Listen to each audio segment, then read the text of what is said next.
All right, hello everyone. So we're gonna wait for people to get here. I don't have what I'm looking for. I'm gonna have to venture there anyways. So while we're waiting for people to get here, I'm gonna unlock what I need here. Let me get rid of this for a second here. There we go. That's good. All right, and we'll hang out here. Apparently, okay. Apparently, part of people are doing that stuff. Yeah, so welcome everyone. We're doing another comparison. I'll probably have a little bit of a rant about Guild Wars 2 because I got again frustrated today, and I don't know. I let my frustration out on you guys, and I'm sorry. Well, I don't let it out, but I vent to you guys, right? But yeah, today was just I don't know. I got really excited because the fight that I haven't been able to do in Guild Wars finally got an update, or in Guild Wars 2, right? Or finally got another update. And I'm thinking, oh, probably now is the time where this is like actually gonna work. And was worse than any other run I've had before. I'm really tired because that whole fight, the whole end Dragon's End meta is really just like RNG, right? It's so RNG, and I'm at like 20 tries now, and I've been in like organized groups for like 10 of them, I want to say, like in Discord and everything, like listening to all this stuff. And yeah, it's just gotten to the point where I'm like, I just don't know really what to do anymore. So yeah, I don't know. It's just really gotten to the point where I'm like, just like take me out of my fucking misery, you know?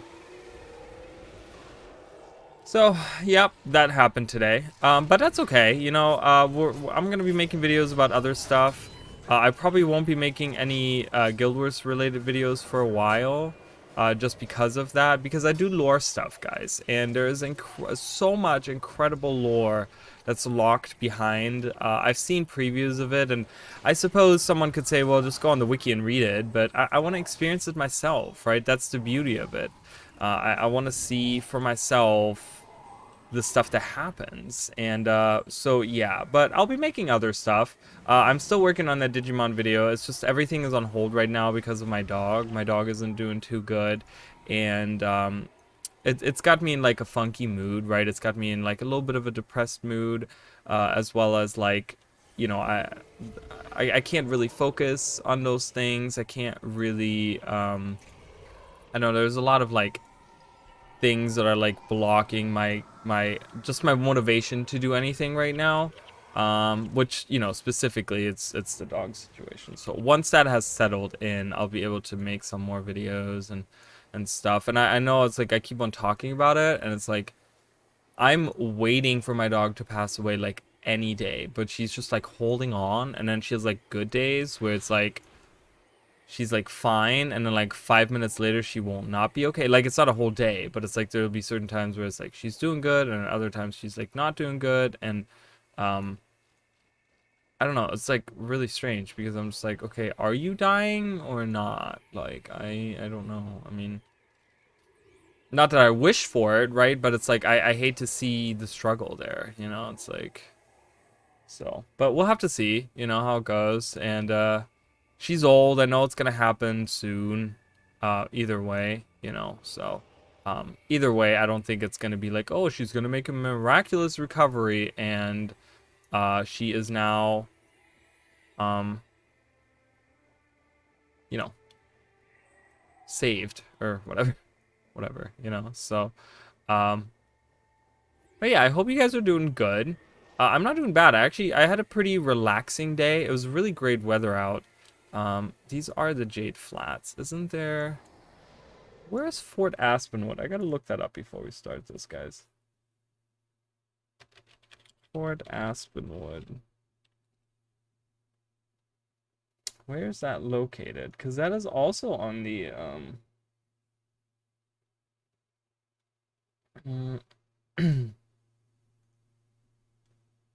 I'm looking for the outpost. I guess the Kurzik outpost. I don't care. It goes into Exits. Ferndale.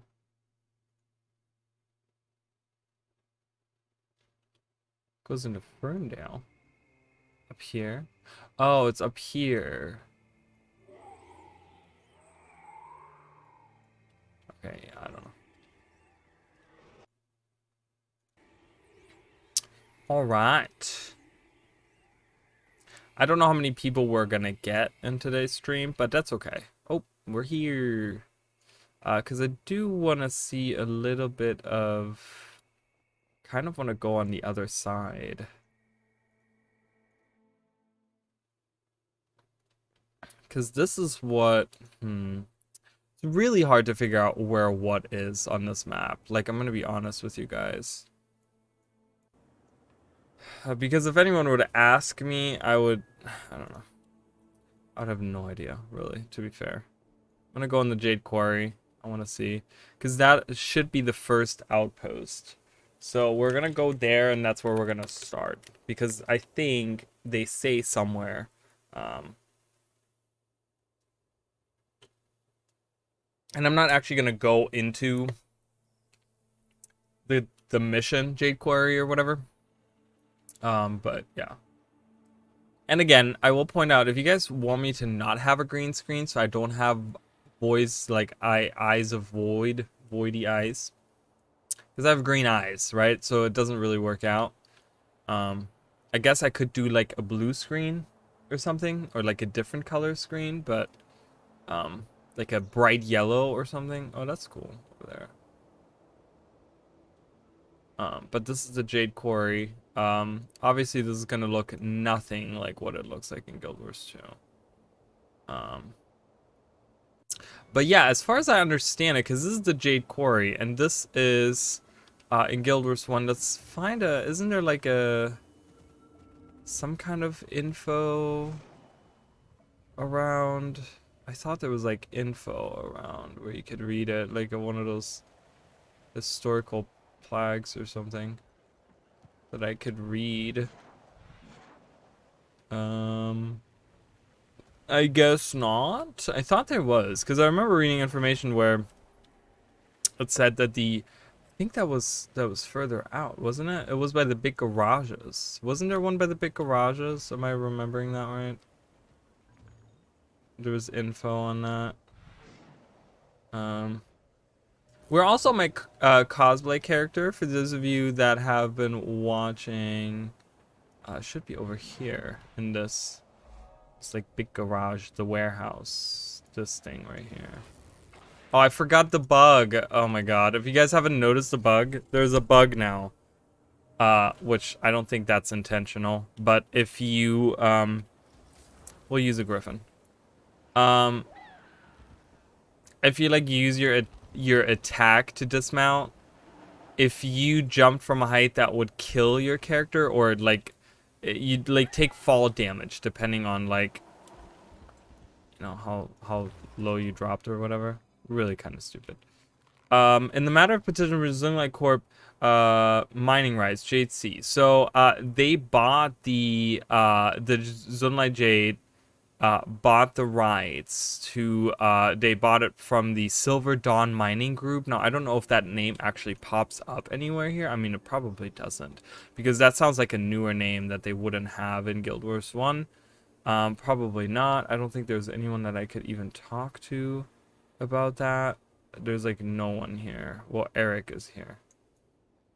We can talk to him. Maybe he has some info. I don't know.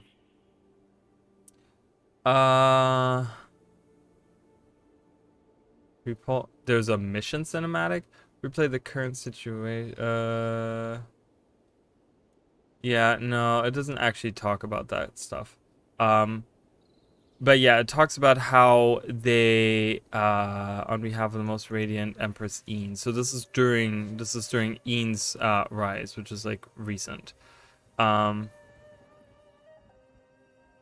So they bought the rights. I thought there was some other info on some of this stuff. Get some fish in the Jade here. There's a shark. There's a shark right here. Anything else interesting in here? Great. I'll sign myself up right after detaining you for the endless infractions you're wanted for. I love that I'm hearing the conversation that's happening halfway across the map. It's Not gonna happen. feels good. What happened to like close up? Like, just because it's on my screen doesn't mean I need to hear about it. End of Dragons does that everywhere.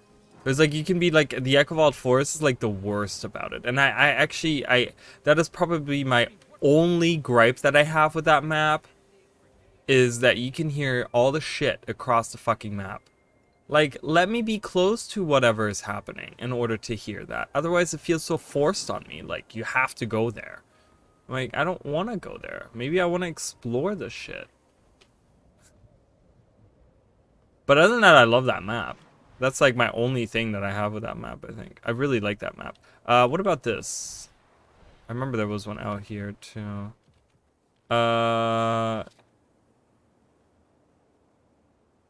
Falling to Jade Wind. Yeah, so Zico, I think there is... I don't know. This is Zinrai. So all of these are... we can actually look at that as well. Let me... What am I? Do I have Ritualist? I do have Ritualist. Okay. Let's look at that for a second. Let's make myself a Ritualist here. I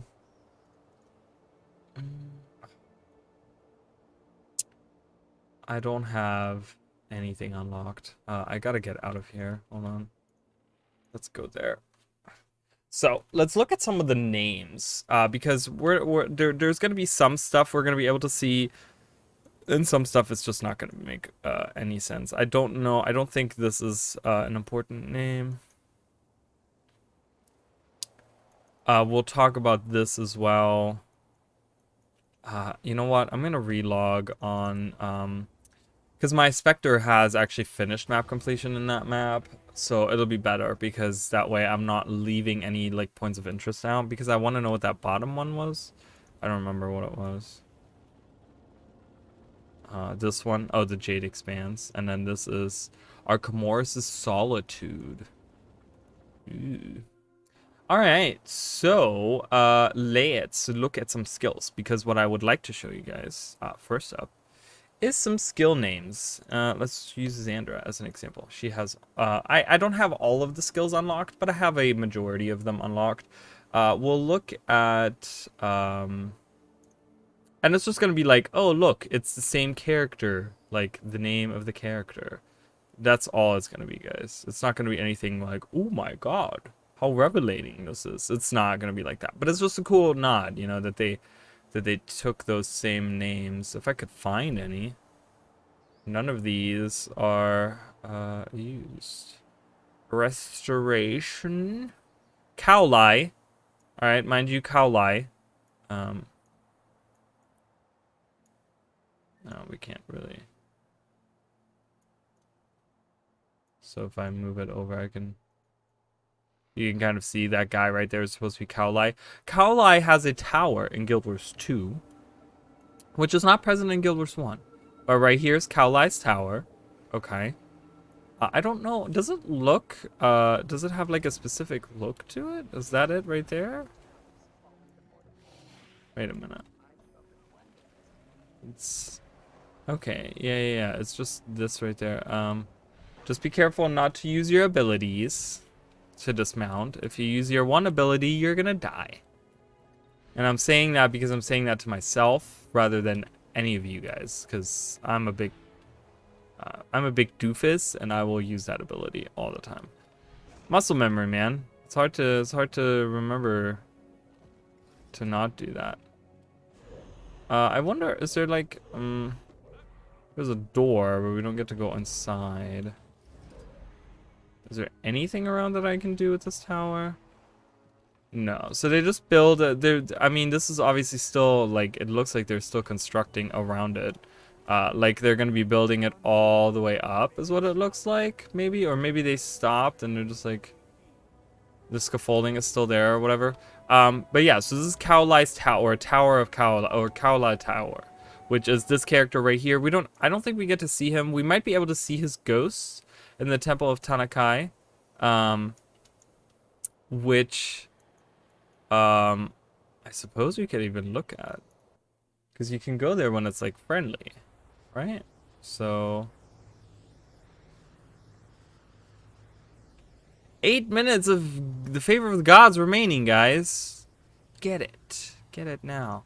All right, I'm gonna leave the group, or actually I'll take Xandra with me just to have her in the group. I don't think I need any fighting force here, because I don't think there's any enemies. There's all like temple guardians, but they're all friendly. So there's Vizu. We talked about Vizu in the last stream.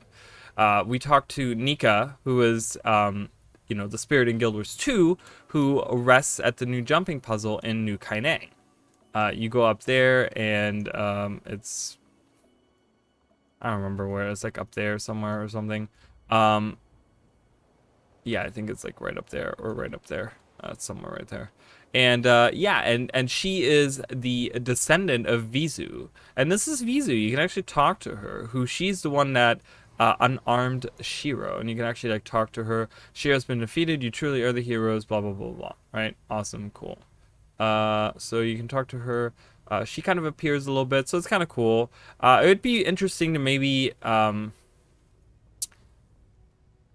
I know it's been a long time, but like having some interaction between Vizu and Nika would have been cool, because I mean they're like related, you know, and they're both dead, and obviously Vizu is still like around. There's Tenai. There's a couple of skills named after I think it's a woman. Tenai, I don't know how to say that. Tenai. Yeah, it's a woman. She's an elementalist, and you can kind of read about her. There's a bunch of skills that are named after her. I think she has like, I want to say she has frozen solid, or maybe she has ice skills. Yeah, it looks like she has ice skills, because it talks about her, and you can talk to her as well. I want to see Karai is there, who's a monk. I want to say there's also a monk skill named after him. Oh, we lost the meta. Well, what a big whoop that is. Not surprised there. I think he is a monk. Yeah, he has monk armor. He's definitely a monk. He's definitely a monk. Oh my good god. See, there's like, I love this, okay? Like, I love that, you know, you don't have to read this, right? This is not necessary for me to understand the story of Guild Wars, but it just brings so much depth. Now, I'm gonna be honest, one thing that's really like, I'm like, what? It seems unfinished to me, where, for example, they, like right here, these historic plagues, right? They are so cool. I didn't die this time, guys, because I used the skill right, but they literally write this. Couldn't they have written a little bit more on this? They have like, at least fill out the page. You give us one sentence that leads to nothing?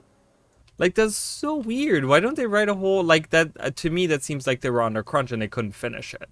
And they were like, no, don't worry about it. We'll just leave that sentence in there as a placeholder and we'll finish it up later, and I never had the chance to do that. Like, that's what it seems like to me, which is a shame, because I like this, right? You don't have to go read that.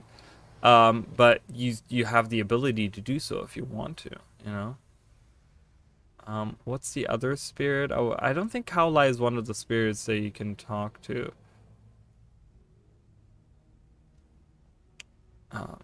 No, Zojun. Zojun is he's a ranger. So they're all like different heroes of Cantha. They're all different heroes. I think I missed one over here, but that's definitely not Kaolai. So I don't think Kaolai is one of them, which is totally fine. We don't have to worry about that. We don't really have to worry about that. But yeah, let's look at some of the skills again. I want to see, because I'm pretty sure there's... So Kaolai Tower is there. Kaolai Tower. There's Zico right here. The Brazilian was Zico.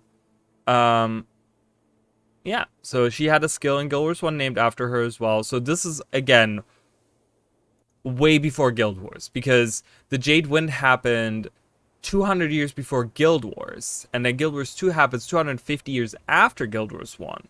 So there's like she existed like 450 years ago. Like, that's a long time ago. But they named a skill after her. Who else do we have that, kind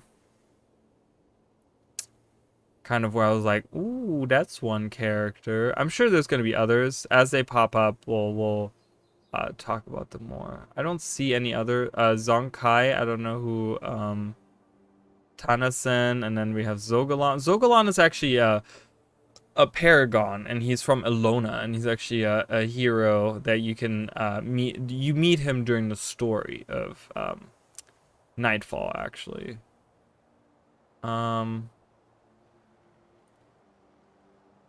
Motivation. Vorazun, I don't know who that is. I'm sure there's there's Kurong, I don't know who that is. Destructive was Glaive. You actually do meet Glaive at some point as well. But yeah, so just kind of wanted to look at that. So there's some, obviously, so there's that person, and then wait, don't I have the skill for Zinrai, whatever it's called? It's a healing. Yeah, Zinra's weapons. Thank you so much, I appreciate it. Yeah, and you're welcome. I enjoy these very much too, and I think this is something really interesting to do. I really love this, and there will be more of these. There will be... I'll definitely be doing we'll be doing Elona as well, and we'll be doing Corteria, and we'll probably be doing like Eye of the North with these things. And by the time that we're through all of this stuff, I mean, there's gonna be like a lot new maps, so we'll be able to do this for a while. At some point we're gonna run out of stuff, but that's okay. But yeah, there's going to be more coming. So there's Zinrai, I don't know how to say that. Zinrai's weapon, which is something that, it's not that great. I actually used to use that at some point on my Ritualist as a healer. I actually like Spirit Light weapon as well.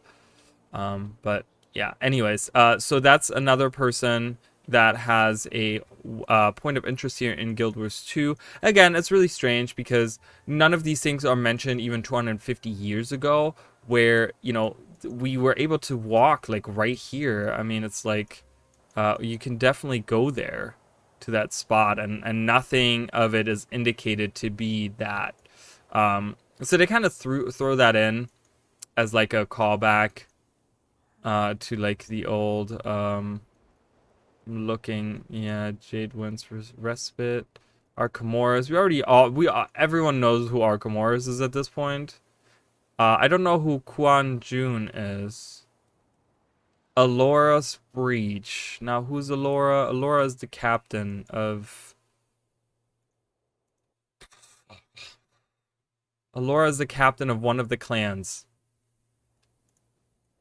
I know everyone teases me for always knowing everything about Guild Wars. There's certain things that I don't know. She's a captain of something. She's like Captain Lexus, I want to say. Captain Juno. Now, Xandra, who's in my party right now. Okay, we can look at Xandra right here. She is the daughter of Juno. Of her. Right here. And Zoe is a dear friend of mine, who is also a... do we see her here? Is she here? Oh yeah, she is. She is, she's a ranger that you can have in your party or whatever. And she's actually the one that finds the like black moa or whatever. There's like she's the one that lets you go on a journey to get the black moa. She gives you like a notebook that you can like follow, and you have to like do stuff, and you hatch your own little thing or whatever. And I thought Captain Elora, am I crazy? Captain Elora. Yeah, there'll be more of those. But thank you for coming in, checking in, coming by. I appreciate that. I know she's somewhere. Oh, there she is. Look at that. Look at that. See, I knew my thing. I knew she was the captain. I don't know who what group she's the captain of, but she's the captain. Look at these turtles, by the way. Look at this guy. I don't know if he's a turtle or a tortoise or what he is, because he's not This is more of like a, he's more of like a snail creature, right? I feel like, okay. Who's she? She just wants us to find an ancient elder Naga. The Crab Armada can best any other Luxon clan stick around long enough. So she is the captain of the Crab. They have different clans, right? They have the turtle, they have the crab, they have the snake, I think. They have the oh, there's so many of them, and I can't think of any of them right now. But yeah, so she this is Elora, and she has a waypoint named after her as well in Guild Wars 2. So that's interesting. Seafarers Enclave, is that Seafarers Rest? So there's Seafarers Rest, this is Seafarers Enclave. Again, they don't really relate because this is Silent Surf. Okay? Again, it's strange because it doesn't really align. And I sometimes have to like, I want to like take a stick and poke ArenaNet with it. Be like, why do you do the things you do sometimes? Because as you can see, the Harvest Temple is right here, right where this blue dot is, and Silent Surf is to the north. Okay? You guys can see that right there? Okay. Now, if you do the same thing in Guild Wars 2, Silent Surf is down below. Doesn't line up, ArenaNet. You should have made this Silent Surf up here. And then you could have put a new hatchery down here or something. Like, move your map around a little bit. You have amazing, like, map artists. They would have definitely done shit that you needed. Alua Falls. Is that another person? That's probably another person. And I have no idea who that is. I think Sitai has a skill named after him or something as well. There's Aldarea. We do have Juno's hatchery. So we just talked about Juno. She was the captain. So there's two captains that are being mentioned right here. So Elora was the captain and Juno was the captain. Was a captain as well. Temple of the Turtle, mentioning the Turtle Clan. Sea Guards Crossing. So they were called Sea Guards, the Luxons that would like help you and stuff. I'm pretty sure they were, or they were like the fighters or whatever were called the Sea Guards. I want to say they were called like Sea Guard whatever, Sea Guard like Hamar. That's not their actual name. Right there. So there's Sea Guard Eli, Sea Guard Gita, and Sea Guard Hala. That's what they're called. So a lot of stuff is like Sea Guard. Sea Guards Crossing. Rhea's Landing. So again, there's Rhea the here, which again, that's Elda Rhea that we just walked by right there. And also she has a crater named after her, Rhea's Crater over here, which is this, like giant, like this is where you see all the cool stuff in the Jade Sea pretty much. And that's where you see the water for the first time. This is pretty much where we see the first time the Jade turn to water, right? Hey Emily, how are you? Welcome. So that is there. Temple of the Fallen, Guardian's Perch. Again, these are not things that we can see because this would be, if you look at it, I mean, this would, this would be considered like right up here. We can't visit that. We don't see anything out there at that time. Salt Spray Roost, which would be to the north. There's nothing there, or not that we can see. I mean, this was all built right after. This is all new build stuff. What do we have else? Brotherhood's Wood, Warehouse District. Then we're at the quarry. This is the Junlai Jade Quarry. This is the quarry right here. Like I just said, it doesn't look anything like it. We can look at it for like 3.5 hours and we're not gonna see anything that's the same. Now this is the Archipelago's Rim, the Green Grotto, Shrine of the Serpent. Another one of the clans. So the Serpent was another one of the clan, not Snake, but a Serpent. I got that wrong. Tanazan Pier. Didn't we just see a skill where I was just like, oh, Tanazan, I don't know who that is. There's a skill, wasn't it called Tanazan something?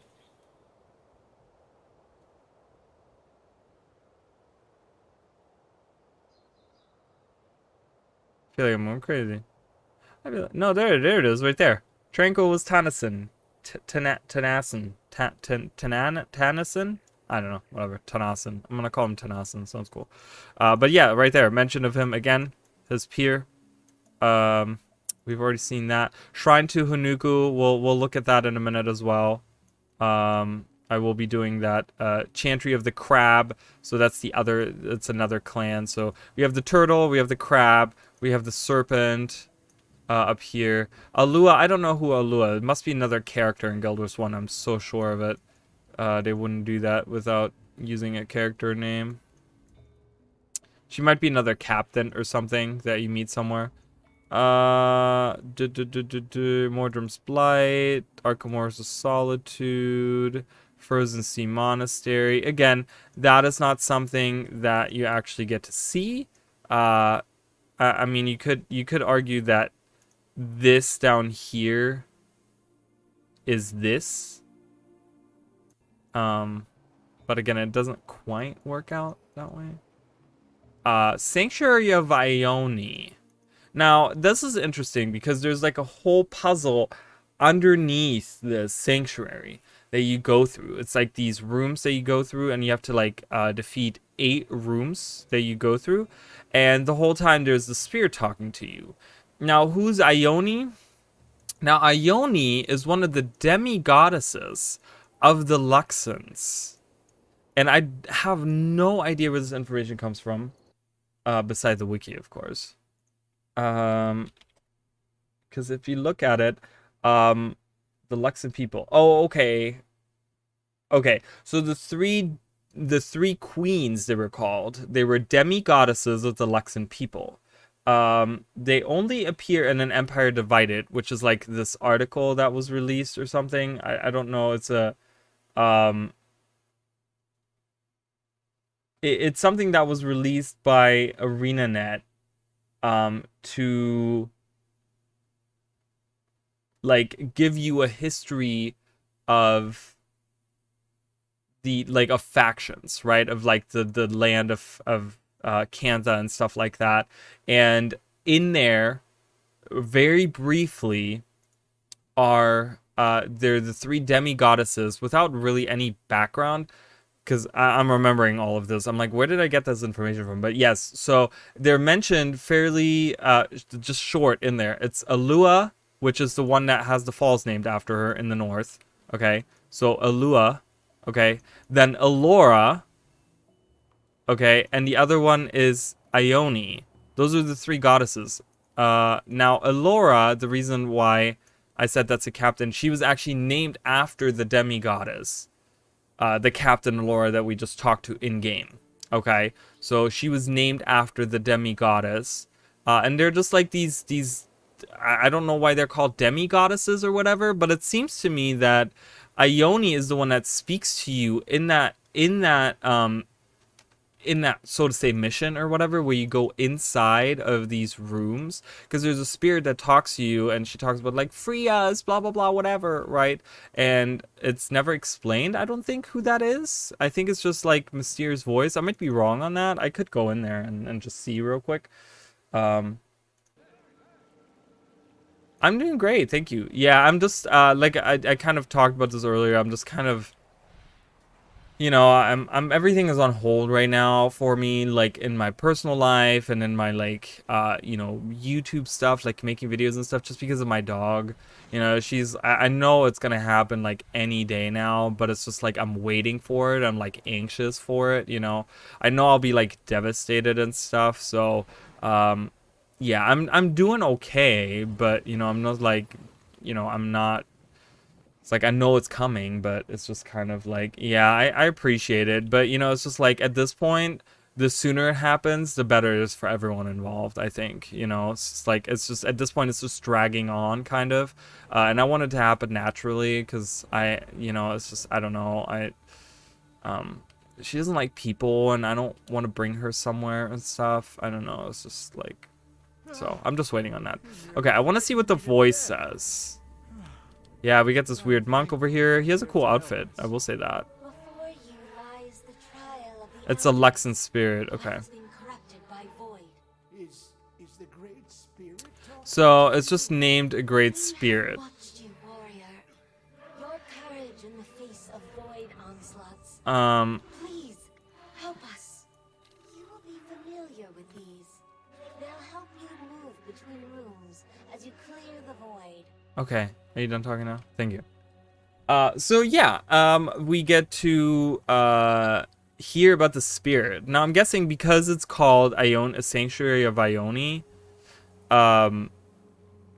I'm guessing that's who that is that's speaking to us, right? She might still be like a protector from the mists or something for the Luxon people, you know, like in spirit she might exist still in the Jade Sea or something, and just hide underneath this monastery or whatever, this little outpost here.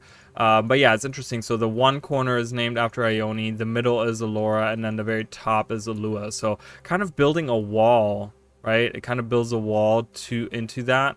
It's the three goddesses protecting, pretty much, maybe in a weird way or something. Like, you know, they might have done that on purpose, where they're like, oh, we're gonna name all the stuff along the thing here. Like, why do they have this here?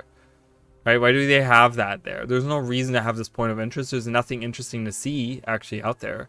You know, and what, you know, they didn't name this after one of, I don't know. So they kind of, I think they did that just to mention the three demigoddesses. So that's another story thread, right? We could deal maybe at some point, if we're going deeper into the Jade Sea, maybe with these demigoddesses. Maybe they will, now that the Elder Dragon threat has passed or whatever, maybe they'll appear now. Maybe they'll come from the, you know, I don't know, maybe they'll get magic from the Jade or something, or whatever, I don't know, and come back. So that's like a story thread that could happen, right? That's something that can definitely. Can you turn off? I hate this remote. I tell you guys, this remote works perfectly except for when I need it to work. Okay, there we go. So let's see, is there anything else? So archipelago's rim. Now we do have those. You're not gonna recognize any of this, right? That's the crappy thing about some of that stuff. It's like, we're not gonna recognize any of this stuff. There's just no way. Which is fine. We're gonna just add these guys in real quick. Oh, I'm missing one. Who am I missing? Oh, Livia. Livia, my dear, come with me. Come with me, child. We shall venture out into the archipelago.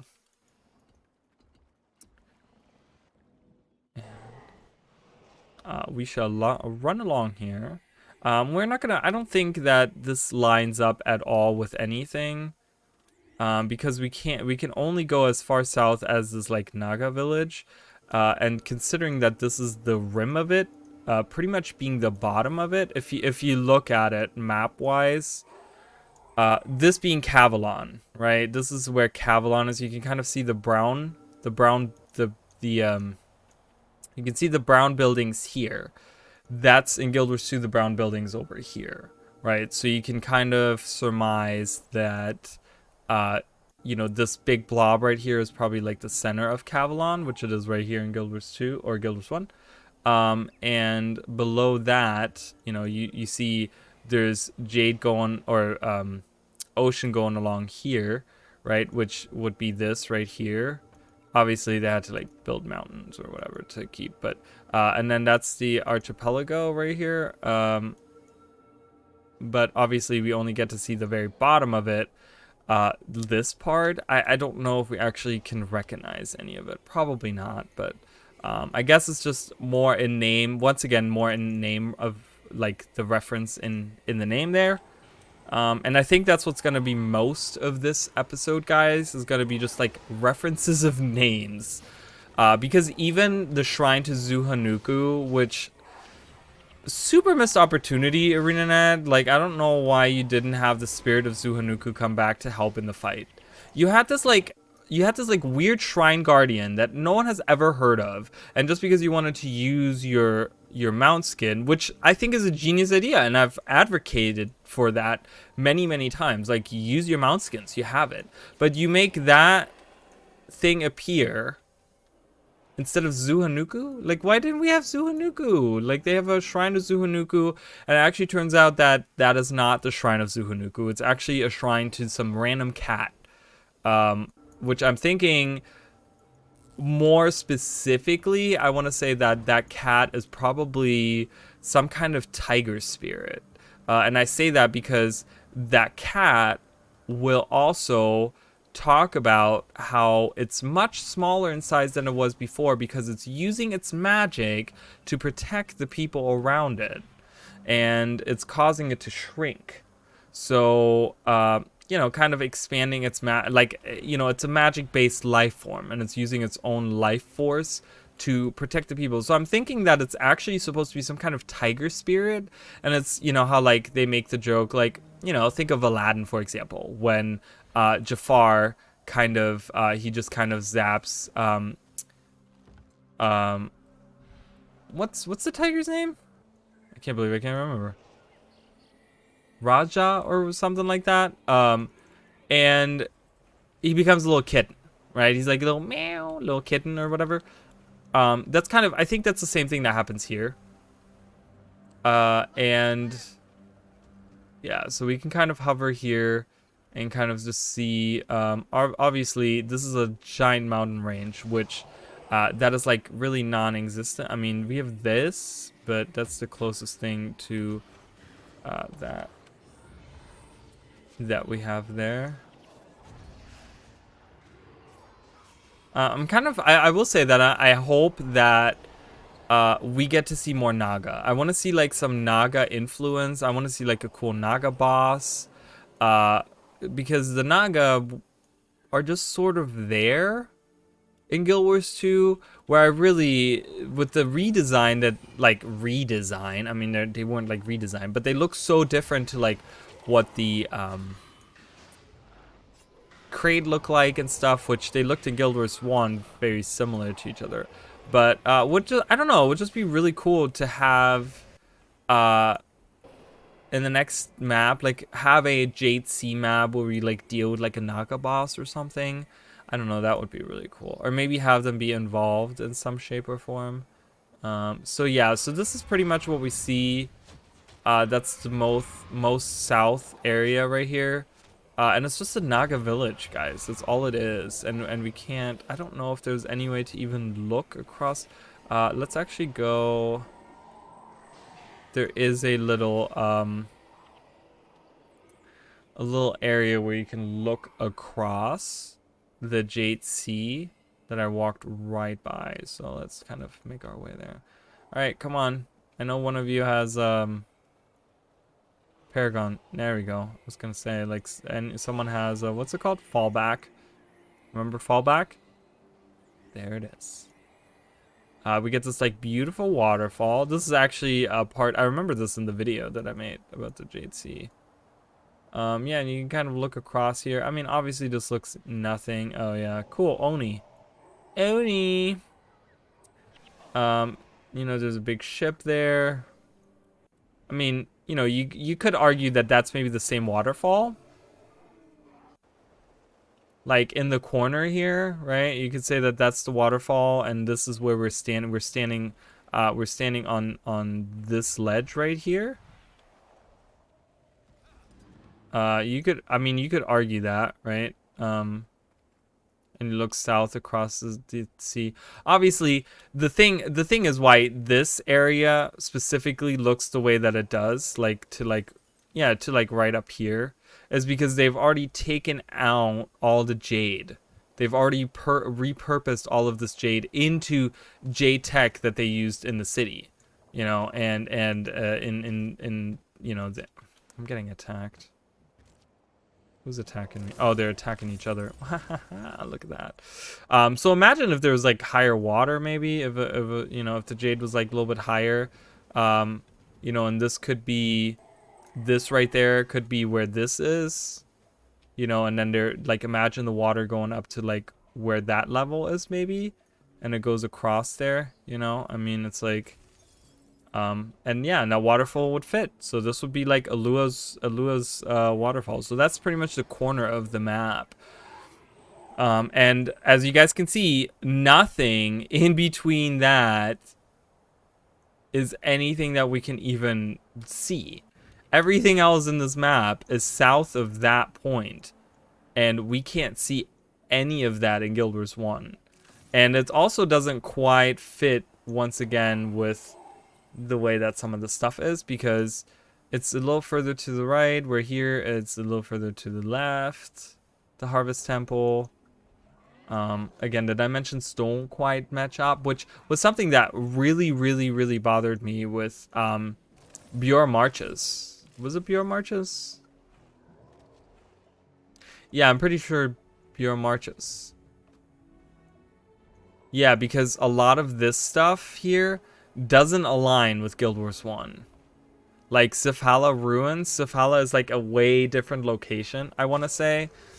Yeah, it is, because the lake is right here, okay? You see the lake right here? Sifhala is north of the lake. You actually come down to the lake in Guild Wars 1. Why am I even... I can show you. Oh, I can't, because we don't have one complete map. But yeah. Anyways, you come down from Sifhala to the lake, okay? And then all of a sudden it's underground in this glacier area, and I was like, why is this here? Like, why was this located here? It's not even at all where it's supposed to be. So there's certain things where I'm just like, you know, if you didn't want to include it, you didn't have to do that. You could have named that something else, right? We didn't necessarily need to have the name dropping if you're going to put it in a wrong location. But yeah, we have Silent Surf. You know, Silent Surf here, is this the same island that's in the middle, or is this like the temple area? I don't know, but we can check it out. No reason not to, you know. Seafarers Rest. So Seafarers Enclave might have been like Seafarers Rest. So we can... Does this sound like really low in Guild Wars 1? Oh, it is. I was like, why can't I hear anything? Kurziks are coming in. Kurziks own this? Oh yeah, Kurziks own this. Look at this. Bloop. Oh, is there an outpost out there that I don't have? Why is it like that? Looks like there's an outpost out there that I don't have. Let's go into Silent Surf. Let's look at it.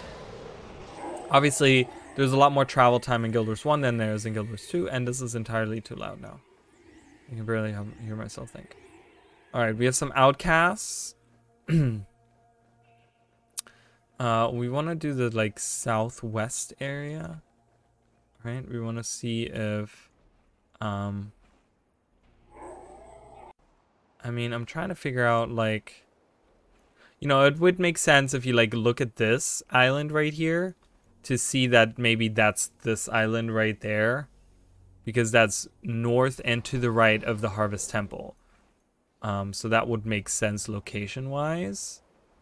And then south of it, so this island right here would be this island, and then even further south right here, that would be the Silent Surf. That would be the Silent Surf island. But I'm gonna just pretend it's that island down there, maybe. But there's no temple on it, right? So that was, again, built at some other point in time. But yeah, we can kind of like just see the Jade Sea, or just seeing the Jade Sea is cool. So there's like a wall here that got destroyed. There's a quarry here. They're already 250 years ago building on getting that jade out. Looks, of course, different, right? Guild Wars 2 jade looks different than Guild Wars 1 jade. Was a huge debate. I don't really care either way. I like both of them. I think they look... Guild Wars 2 jade looks more like a traditional jade, but jade actually comes in a lot of different colors. So I'm not really like, oh my god. You know, it's like, why would they do that? I don't know. Like, I will say that this jade in Guild Wars 2, like right here, I'm looking at this jade wall. And so right here is actually a good measurement. This is how high up the Jade Sea used to be. Do you see that? This is where the Jade Sea was. That was like sea level. Do you see how deep down that goes? Do you see how low into the ground that goes? That's why nothing looks the same, right? Like, but yeah, we have we go further in here. Let these guide. I'm sad we don't get any Rockhide dragons. Kind of sad about that. Again, because we see they use a Kappa statue for the one Celestial. Remember last time we talked about the Celestials and there was the turtle dragon. This is a turtle dragon right here. The Rockhide dragons, those are turtle dragons. That's the same model as a turtle dragon. So, you know, that's really what it looks like, not like a Kappa. Just so everyone's aware. So this is the temple Chantry of the Crab. Can we actually go up here? Can we go as far as this? Oh, we can. Look at how far we can go out here. Oh, that's cool. Siege turtle hat. I've never done this before. Progress helping people in this region. Excellent work. Yeah. Okay, and there's like siege turtle hatchlings hanging out. Okay, cool. Newborn siege turtle. And a hatchery worker hanging out back here. That's cool. I like that. But yeah, again, why do they have a point of interest here? Because they want to name drop the 3 goddesses. Which I don't mind, because it's not like it's destroying anything in the Guild Wars 1 thing. Because there was no points of interest in Guild Wars 1, which actually would be really nice to have that. But yeah. We're slowly making our way to like Silent Serve. Oops, I'm going the wrong way. Salt Spray Dragon. Here you guys go. These are Salt Spray Dragons. They actually have like the same kind of abilities because in Guild Wars 2 they will use wind attunement or wind-based abilities, which they actually do in Guild Wars 1 as well. Guild Wars 1 they use more lightning skills, but they use air. They use like air magic to attack, and you can see it right up there. Breath of Fire. Ride the Lightning. It actually uses Ride the Lightning, guys. Lightning Touch. Inferno actually uses air fire magic. Interesting. I didn't know that. But yeah, so there's some little Salt Spray Dragons that are not corrupted. And there's a boss too. There's a monk boss right here. That's a pretty tough enemy there. Yeah, they teleport, so they use Ride the Lightning, which we can do in Guild Wars 2. So again, guys, for those of you that don't know, Guild Wars 1, the enemies used this player skills. They use skills that the players could. So they use skills that we know. Is this actually like is this like a staircase? This is actually used as a staircase. That's actually pretty genius for Guild Wars 1. I will say that. We can kind of see across the Jade Sea here. You know, the one thing that I really like about the Guild Wars 1, it's the Guild Wars 1 Jade, it's really shiny. Guild Wars 2 Jade doesn't seem to have that same shiny effect. Like it's supposed to be, but I don't get that same like, ooh, it's so smooth and shiny, right? That's like a feeling that I get from like the Guild Wars 1. It's like, look at this. It's like all like reflecting on here, all that light. You like kind of move around the camera, you can kind of see the light reflecting off of it. It's really cool. Guild Wars 2 doesn't really have that, which is a shame. That's like the one thing that I would be, you know, about or whatever. So I guess we're on the same island here. I guess. I don't know. There's Oni appearing right next to me right now. I see you guys. Oni aren't very hard. They never come in big enough groups to be threatening. Is there anything this way? Oh, we can go further. Can we go up here? Oh no. Doesn't lead anywhere. No jumping! Ah! Yeah, this is as much as we can see of that island. Obviously looks nothing like what it looks like in 2. And again, you can't really see the Harvest Temple here. I do want to go to that outpost though, so let's make our way to the outpost. And I really love the whole ideas of the ships being on the Jade Sea, but it's also, you gotta imagine this is much higher than what Guild Wars, like Guild Wars 2, like, let's imagine. You know where sea level would be? Probably right here. Right here. This is like where the sea level would be. This is where the Jade Sea probably went to. Oh, maybe not, because this is not... No, wait, what am I saying? Because there's sea level right here. Never mind, we do have the sea level. Why does it look like so perfectly cut out? Oh well. That's okay. But yeah, so we're like next to the Harvest Temple here. Which is something that we're going to look at next. Okay, there we go. There's the outpost. We're almost there. Let me in, please. I hope that door doesn't stay closed.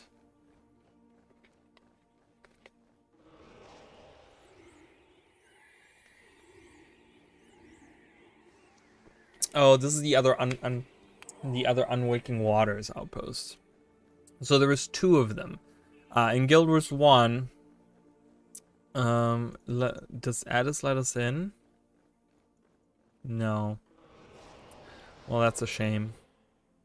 So there's a mission in Guild Wars 1 where you can choose whether you want to go and support the Luxons on the Jade Sea, or whether you want to support the Kurziks in the Aquawild Forest.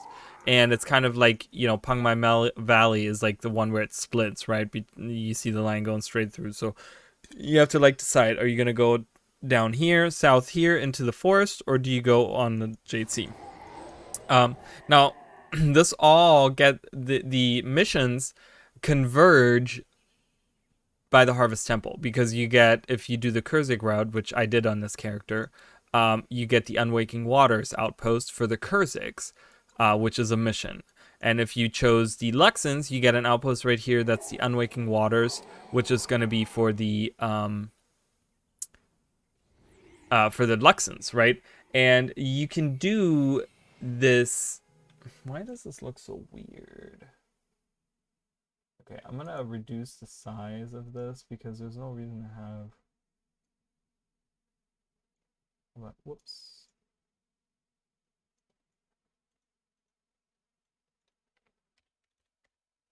Just gonna make it skinny, guys, just so it's 1 over. There we go. Yeah. So I don't know why the text was like, the box was like so large, but the box is never filled, so there was no reason to have that. But yeah, so and then you can do that when you know, this was of course when Guild Wars 2 was like still populated, right? You could go in and you could do this mission, and if someone started the mission on the other side, on the Kurzik, like if I did it on the Kurzik side, someone else started on the Luxon side, we would be put in the same instance, and our group would be merged together, and we'd be fighting together. I think that's how it worked, because this does happen. I know for a fact does happen in the foreign quarters, because there's a Vizuna Square that's not foreign. That's like another one, and you actually converge your parties together in Kaineng City, and I think the same happens here as well. I'm pretty sure.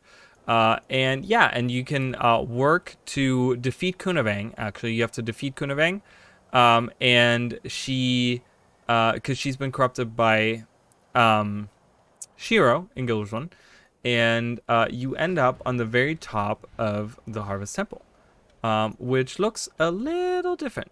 It has a gate, it has stairs on the side, and yeah, it has, you know, actually 2 gates. 2 gates on the side. Oh my god, I just died. I didn't realize that. Whoopsie, guys. That's okay. Oh, I can actually revive myself. I forgot I have the Jade bot. Help me, Jade bot. Cool. We can run away.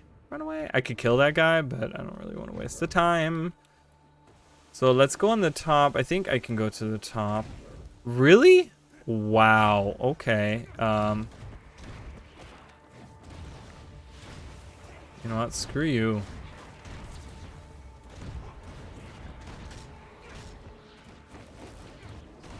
I'm gonna defeat this guy real quick.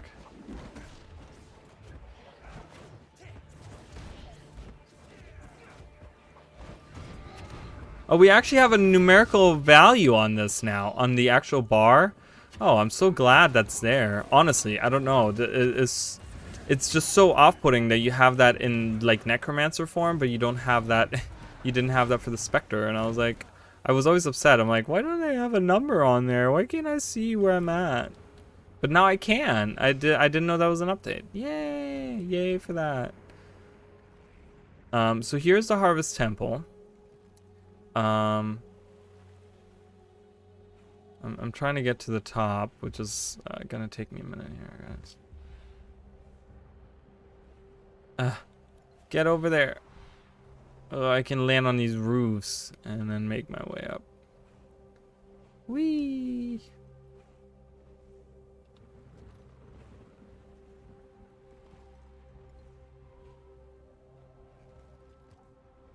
All right. So we're at the top. Look at it. It looks nothing like it does in Guild Wars 1. I get the change. I get because they're just making, you know, it's a boss fight, so they don't want anything to be on here.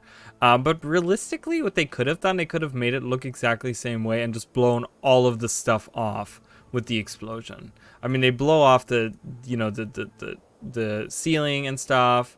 With the pillars and stuff, but they could have blown off like everything else that was around. It's kind of sad that there's nothing here, and also no way to come up here. Like, why does the Harvest Temple not have stairs anymore? Why are these gone? Like, how's anyone supposed to come here to the top? Again, such a weird design choice. They could have had, like, I don't know, a broken staircase on the side here? Something to indicate that there used to be stairs, and they could also have those be blown up as well. Wouldn't it be cool to see like a staircase and maybe even having players trying to run up the staircase only for us to like attack the Harvest Temple and blow up the stairs on the side? That'd be really cool. So yeah, we can leave the Harvest Temple going down the stairs. Convenient, right?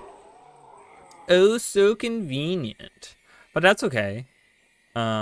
We can go down, and then we don't really get to go, well, we get kind of to go down to the bottom, but it's much further down in Guild Wars 2. It is so much lower, and I actually prefer that.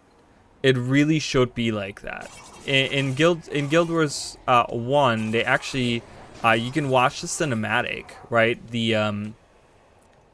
I think it's the opening cinematic or the trailer for Factions, and you can see how massive the Harvest Temple is supposed to be in that, and there's a lot of pictures and stuff. So I love that in Guild Wars 2 they actually made it as big as it's supposed to be, because it's supposed to be, like I said, massive. I'm gonna summon Ridlock here to help out. Go Ridlock, help out. God, they have the most annoying soundtrack, guys. Do you hear that? Try to listen to that for like, I don't know, a while. It's not fun. Yeah, but this is more accurate to lore, how big the Harvest Temple is, which is awesome. You know, it's like, I mean, it's really far down. Here, not so much. You can like look right up there, and it's like, okay, it's the top there, you know, whatever, it's up there. And again, you actually don't go to the very top of the Harvest Temple.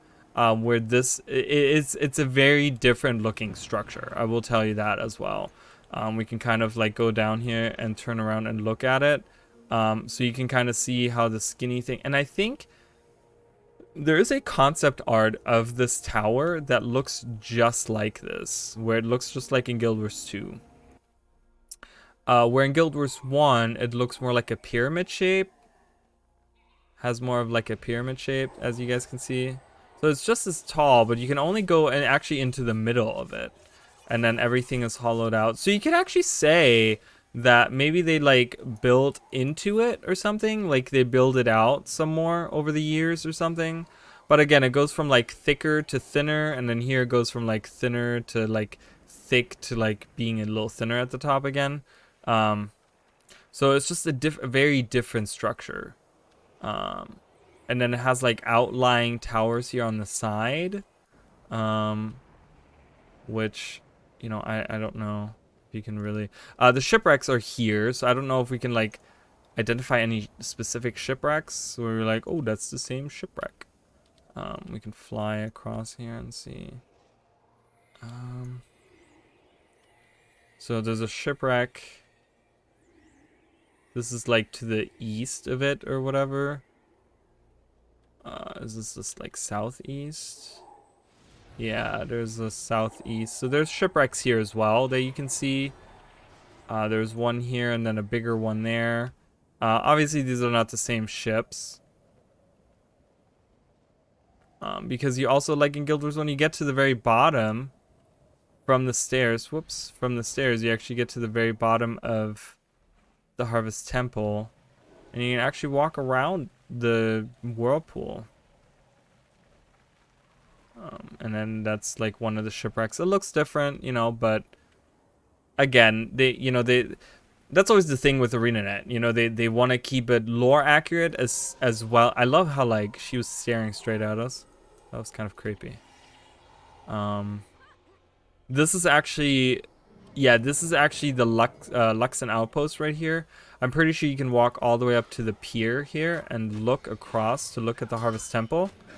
And you can see the Echowild Forest in the back there. Oh, we're dying. There's way too many enemies around. Holy crap. You can see the Echowild Forest on the other side, so that's really cool.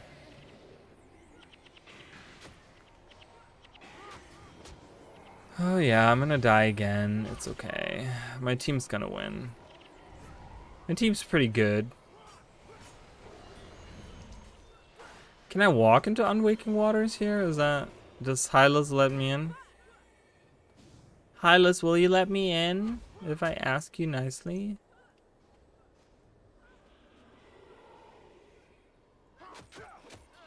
Hey, we can. Look at that. We actually get the outpost that they had forbidden me from going into earlier. So we were at that gate down there by Silent Surf. We can actually go the other way around. And we actually get to look at the Harvest Temple even better without being bothered by enemies being around. So, yeah, that's the Harvest Temple, right? You look at those. They're very, very different structures looking like. And like I said, you can go all the way on the pier here and look out into, you know, all the shipwrecks and all that stuff. Like there's the one shipwreck right here, which is to the west. Is there one to the west? Yeah, you could say that that's the same shipwreck right there as this. So we're looking, I mean, that's very different looking ships, very different positions as well. But again, like I said, so ArenaNet has this issue of making maps, but then they have to like design a meta event around, you know, the map. And they try to be very lore accurate and try to name drop for, you know, us lore enthusiasts, for it to like not perfectly work out. And that kind of is to their detriment sometimes, where it's just like things don't always work out perfectly. But like I said, I do enjoy this Harvest Temple over this Harvest Temple. Which one is more lore accurate? I don't know. There's concept arts of both of these, I want to say. There's another Elder. There's Elder Oxus. I've never even heard of her or him.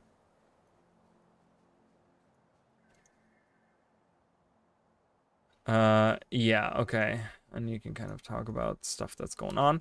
Let's kind of, so, and that really, like, that is it, guys. Like, Jade Sea-wise, name-wise, there's really not a lot where you can be like, oh my god, that's the same thing there. Like I said, there's not much to show. I said this last time. So, I will, I have made a whole video on Zuhunuku and stuff. But I will do the thing with Zuhunuku. I want to do the Boreas Sea Bass Boreas Seabed mission to show you guys who Zuhunuku is and talk a little bit about that as well. These names might... Gita was the one that we were able to put into our group. Argo. These names could be potentially popping up. These are all like Luxons, right? So these are all names that could pop up. I'm going to take a short break here. I have to use the restroom real quick. But I will be back in like 2 minutes, guys. Give me like 2 minutes. I'll be right back, okay?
Oh my god, I'm so sorry. I forgot to put my... Thank you so much. I forgot to put my mic on. God damn it. I'm such an idiot sometimes. Thank you so much. I appreciate that. Okay, so first of all, I went to the restroom and pet my dog and answered a text message and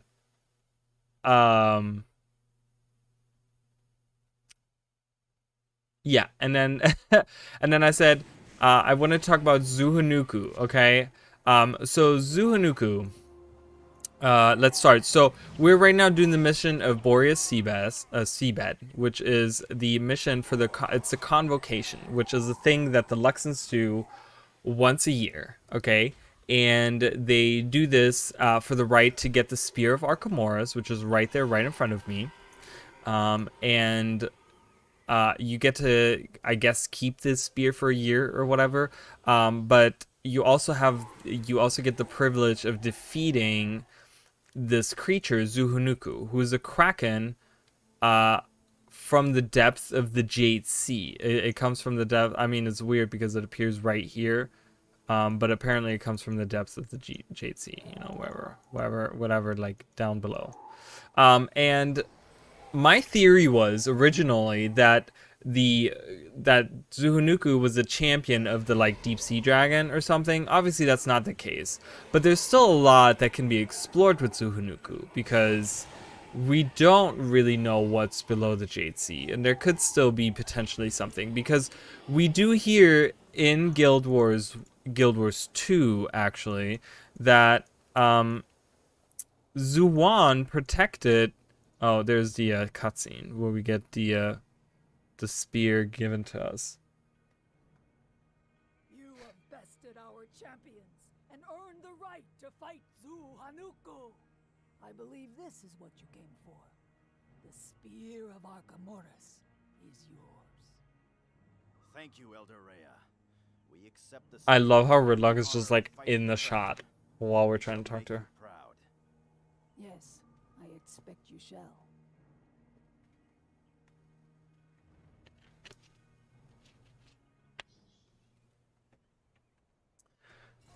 All right, and then we end up getting the spear. We can actually collect it and we can carry it around. This is the Spear of Arcamura. Really cool for those of you that are Revenant players, specifically Vindicators. Yeah, this is the Spear of Arcamura. We get to carry it around. It's like a weird skull-looking thing, and it has like 4 prongs coming out. Yeah, and you get a skill, and the more enemies die around you, you drop it, and it does a ton of damage. Okay. So yeah, but you know, Suwan protected us from something in the depth of the ocean. Now, my initial theory was that, oh, that's where the void was. But that might not be true, because there's no reason for that to be true, right? The void is just like, you know, they don't really explicitly talk about like what is the void. I don't know. I would have to look at it. What is the void? What is the void in Guild Wars 2? Is it specifically said as to what it is? A void. In the beginning, everything was void. The void, the dragon void, its raw magic, chaos incarnate. Then the mother dragon Suwan brought order, splitting the void into 6 domains of magic. She could not maintain that order alone, so she took the domain of water and gave the others to the 5 elder dragons. It was on that foundation that all material life on Tyria flourished. The apostate predicted that that should the energies of the all become imbalanced, the world would tilt and all beings will fall off into the void. So pretty much the void, right, is by that explanation. And we're just hanging out right here in the middle of this battle. I'm trying to not participate.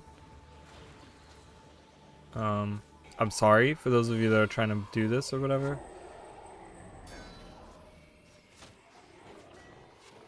So that's one of the boats that the Luxons use. Looks really cool from far away. Oh, I'm going the wrong way. And you can drop the spear and do a ton of damage to people. Okay, are you guys gonna come with me or not? You guys are still on these like Naga warriors. We done with these now, or Gridlock is just messing them up. Are you guys gonna attack or what? Come on, Jesus Christ. Alright, I'm not collecting anything. So yes, really, I'm trying to talk to the kitten and none of this. Great, now I have this guy. How's Bladesworn? I really want to try Bladesworn. I really enjoyed Bladesworn.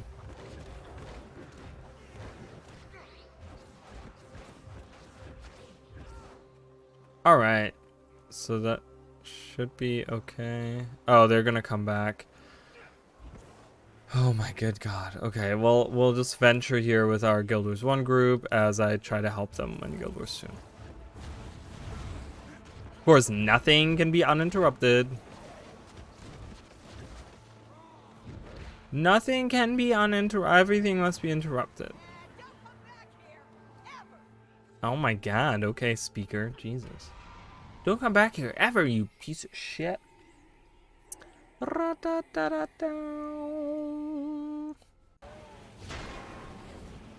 And yeah, so I don't know how much of how much we're really gonna do here after this, because I just don't know if there's other stuff you guys want to talk about for Guild Wars 1 and Guild Wars 2. We can do that as well.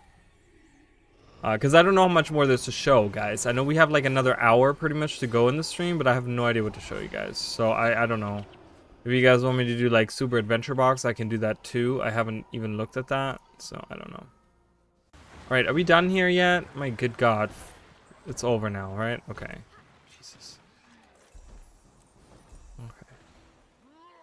Oh, great. Really? Did you have to summon? Oh, the Vine Tooth gets summoned in the camp. Okay, that's fine. Do we have a... Is there a battery around? Yes, okay. I'm gonna activate the, security turret here. And this one as well. So that way they'll hopefully kill off whatever enemies are gonna be around for a little bit. What the hell is that? Okay. Don't go away, Shrine Kitty. Shrine Kitty Cat.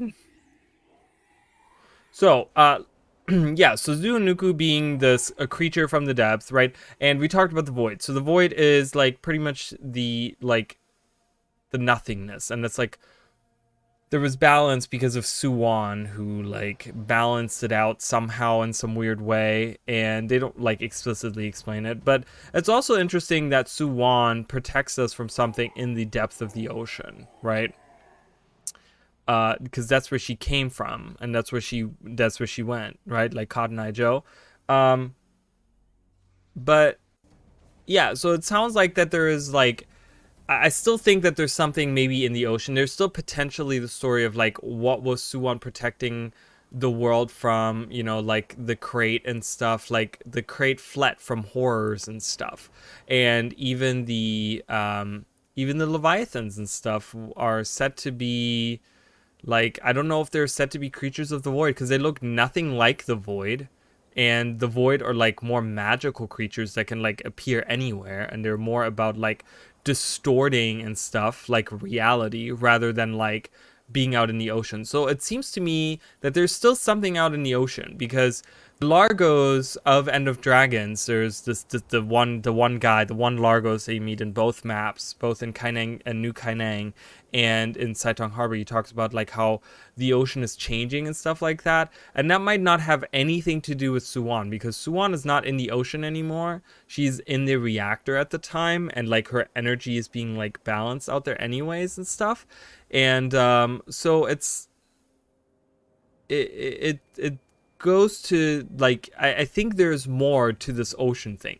So we still have the potential of getting like an underwater expansion potentially. Like, yes, we're not dealing with the underwater dragon, like the deep sea dragon anymore, but we still have the potential of going to the Quaggan homelands, to the Crate homelands, to the Largos homelands and stuff deep in the ocean, and finding out what's really going on down there. Because again, we talked to Magister Ella McKay, who talks about how she thought it was the deep sea dragon minions that were chasing away all these underwater creatures, but it wasn't actually it, because Suwana's actually a good guy. So who are the Leviathans? Who are they like a part of? Is there like a master Leviathan or someone that's in control of them or something that's sending them out or something? Like, we don't know, right? But Zuhunuku, mystery creature of the Jade Sea, and we don't know what that is, right? So let's talk to the Shrine Kitten.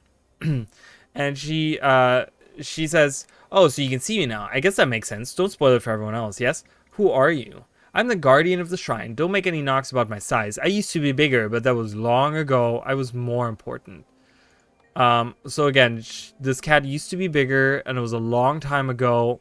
We don't see, again, we can't actually go to the shrine. It would be like over here somewhere, probably on one of these islands or something. We don't get to see it. We don't know about it. But yeah, okay. Do you have anything to do with the summits? Not really, no. That pair of knuckleheads is on their own. They're on the right track and their heart's in the right place, but other things might not be. Okay, we don't really know. So there's two people here that are trying to summon Zuhunuku, and that's what they're talking about. Aren't those summoners in danger? What do you think I spend most of my powers doing? Protecting them. The only reason you can see me right now is because a little bit of my power was released when you killed one of those monsters. So again, it's using most of its magic, this shrine cat. It's using most of its magic to protect the two summoners that are coming in here. Not these guys, but whoever they are, they're gonna come. And they're and it's protecting those two summoners that are trying to summon Zuhunuku, because this is a shrine of Zuhunuku, right? That's what it says anyways. Can I ask you something else? Why aren't you doing anything to help? Do I look like a big old fox in a pretty skirt? No. While I'm doing what I can, if you must know. I'd do more, but that might shrink me even further. I don't fancy that. So that's what I'm thinking. This is like some kind of tiger that's like shrunk down, because, you know, again, if you increase the size, and also it talks about a big old fox, which I'm thinking is a reference to this guardian over here. That's doing its stuff there, because that's like a fox kind of looking thing, right? It's like supposed to be like a kitsune or whatever. Can I ask you something else? Wait, this isn't actually a shrine to Zuhunuku, is it? You get it, and not so much, no. It's one where the Luxons prayed to the spirits of nature. The focal point of magic still exists, but Hunuku, not gonna find him here. Can I ask you something else? So, not gonna find him here. Are we gonna find him somewhere else? This is not the shrine to Zuhunuku, but this is just a shrine that they pray to nature. But Zuhunuku is a creature that comes back once a year, so can we potentially still see Zuhunuku in Guild Wars 2? I think yes. I think there's a big chance that we will see it.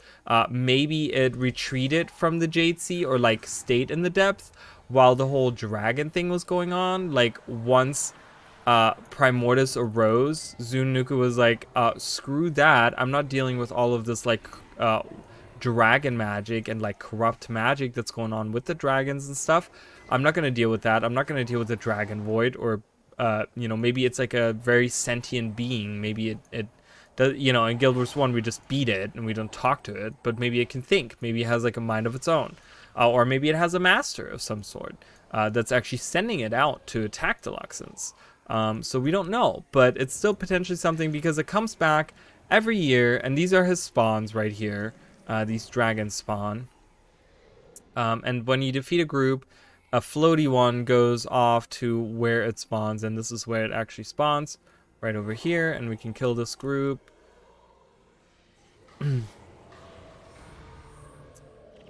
Yeah, and then we get to see Zuhunuku, which is just like really crazy to me, I think.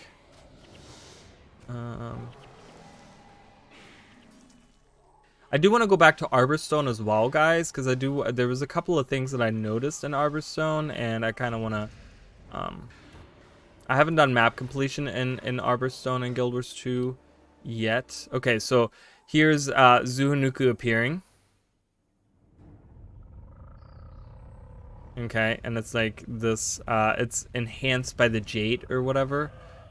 Has like a protective thing around it. And yeah, and it appears, and we attack it. Oh, there was a Leviathan.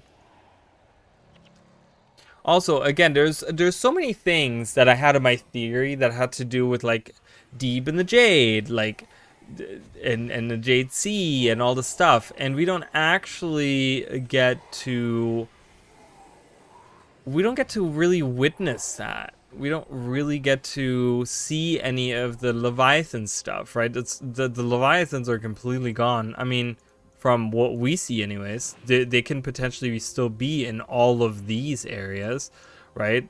But yeah, the Leviathans, I mean, is there still some greater creature? There's a lot of plot points that they can use in Living World Season 6. So you defeat him, and they celebrate, and that's pretty much it. They literally like, oh, we defeated Zuhanuku, and we have the Spear of Arcamura. Cool. All right, cool, we move on. And that's it. That's literally all they do.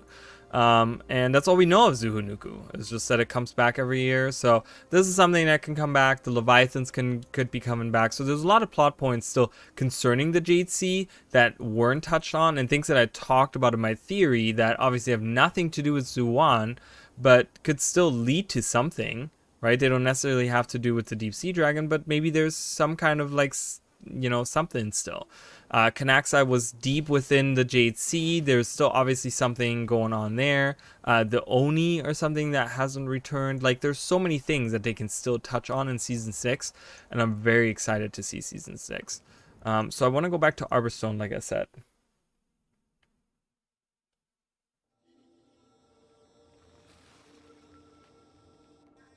I don't know how a bug got in here. And yeah, they recently added these points of interest and stuff in here. Those are like recently added. I'm not sure why ArenaNet felt the need to do that.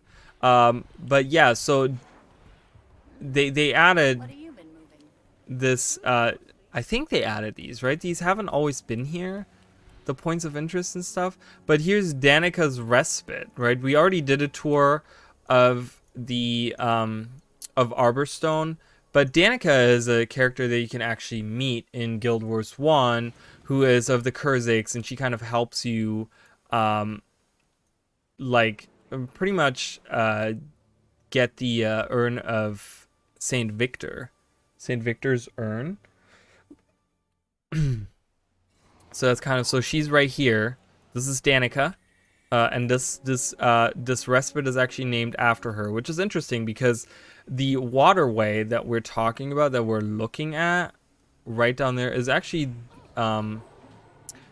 this down here.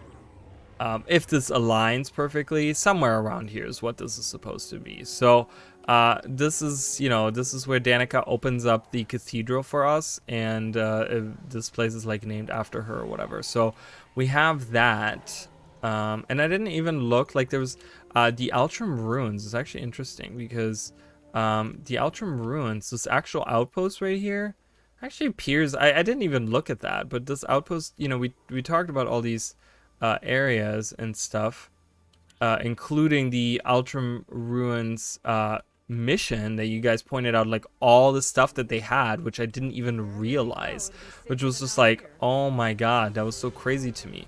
But if you go, is it out here? Yeah, this is the Altrum ruins outpost right here, which is just like so crazy to me. So you can be like, is this it? Isn't this supposed to be it?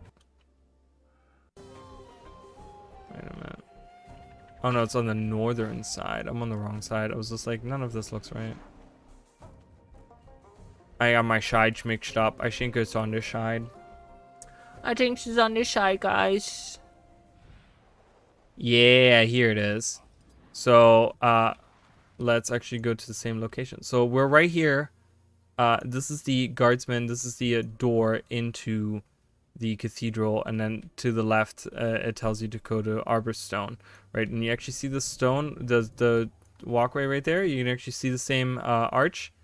Obviously, this is broken, doesn't have a door, but this is the same. This is the same gate right here on the side. You can actually look at it, and you just want to go through. And then you can go around here. You can go down. There's a few windows and stuff. You can actually, in Guild Wars 2 or Guild Wars 1, obviously you can't move around and see all these things. But yeah, and you can go down to the thing, and you can do the same thing here, and you can kind of like walk down. There's the gate right here that we're standing. We see the gate right here. Again, there's another gate right there. So they did a really, like, Arcamura Forest is really cool because there's so many locations. And again, because they didn't design this map around a meta event, they designed this map to match what Guild Wars 1 was. So they had more the freedom of just making it look exactly like what it needs to look like. Yeah, and it's just, isn't it, it just feels so much more natural when you're doing stuff like this, because it's like, okay, there's a gate here, and you can walk down here, and you can walk up here, and you can do the same in Guild Wars 1, and you can go up to the actual, like, cathedral thing or whatever, and it kind of ends here, and does the same in Guild Wars 1, ends here, there's a merchant out here, and nothing else here, and it kind of does the same thing here. And that's the little outpost. I didn't even look at this, and you can go, like, obviously in Guild Wars 2, I can jump down there. But yeah, so, and then that's that same, it's supposed to be that same window right here that we're looking at right now.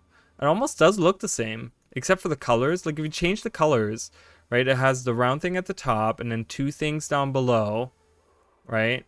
And it does the same thing here. There's a round thing at the top, and it has the two things down below, and it goes down from there. So, yeah. Kind of cool, right? When you look at that. So I wanted to point that out because we didn't actually get to see that area in the last stream, which was kind of sad. I was just like, oh, I totally missed that part. But it's kind of cool that they, again, like I said, it's so much better for them to, you know, if you're designing a map around the meta event, just design the map however. Don't try to fit things in from Guild Wars 1 and try to move all this stuff around, because that's exactly what happened in you know, in the Jade Sea. Like, there's so many things that are misproportioned in this that are like where, you know, it doesn't really work out or whatever. But then, you know, so it's just like, you don't necessarily always have to name drop ArenaNet. You can, like, leave stuff out. You know, if you don't have something, that's fine. Like, that's okay. You know, you don't always have to do all this. Like, I think Arcamura was, like, more than enough of, like a fan service for the Guild Wars 1 players, because like I said, we had so much last episode that we saw, right? It's like, and there's still potential for them to add more, and I will talk about this a little bit. So I recently did the collection. If you haven't done this collection, I don't know, people made it out to be like so much better than it was. I mean, it was good, don't get me wrong, but it's about the Celestial Ministry. And you have to talk to this researcher or whatever, and you can read these texts or whatever. And it kind of talks about the Celestial Ministry, and it talks about how the last members. So the Celestial Ministry, I talked about them a little bit. They were the ministers of old, the ministries of old, pretty much. But they were called the Celestial Ministries because these ministers actually got boons from the Celestials that actually prolonged their life for a very, very long time. And they were almost like immortals. They would live a very, very long life. And but mysteriously, so throughout this collection that you can kind of do or whatever, the like achievement thing, you can find out that the very last members of the ministry that were like, that had this boon on them or whatever, were murdered in like very mysterious ways. And one is actually described to have his blood turned from blood into sand. Like, he has sand in his veins and died from that. Like, it's crazy and it's weird. And they all died in mysterious circumstances, and there's something blah, blah, blah. And you start figuring out that there's something to do with the Purists, who were based on the Ministry of Purity. And there's two characters that they talk about. This guy, Researcher Hui, his, I think it's right here. Yeah. So he is he's the descendant of Minister Zal, who had close ties to the Ministry of Purity back in the Guild Wars 1 times. And it talks about how he was a supporter of Ioni's, which I'm guessing, I don't know, they don't really, that's a minister as well, and I'm guessing he's the Minister of Purity.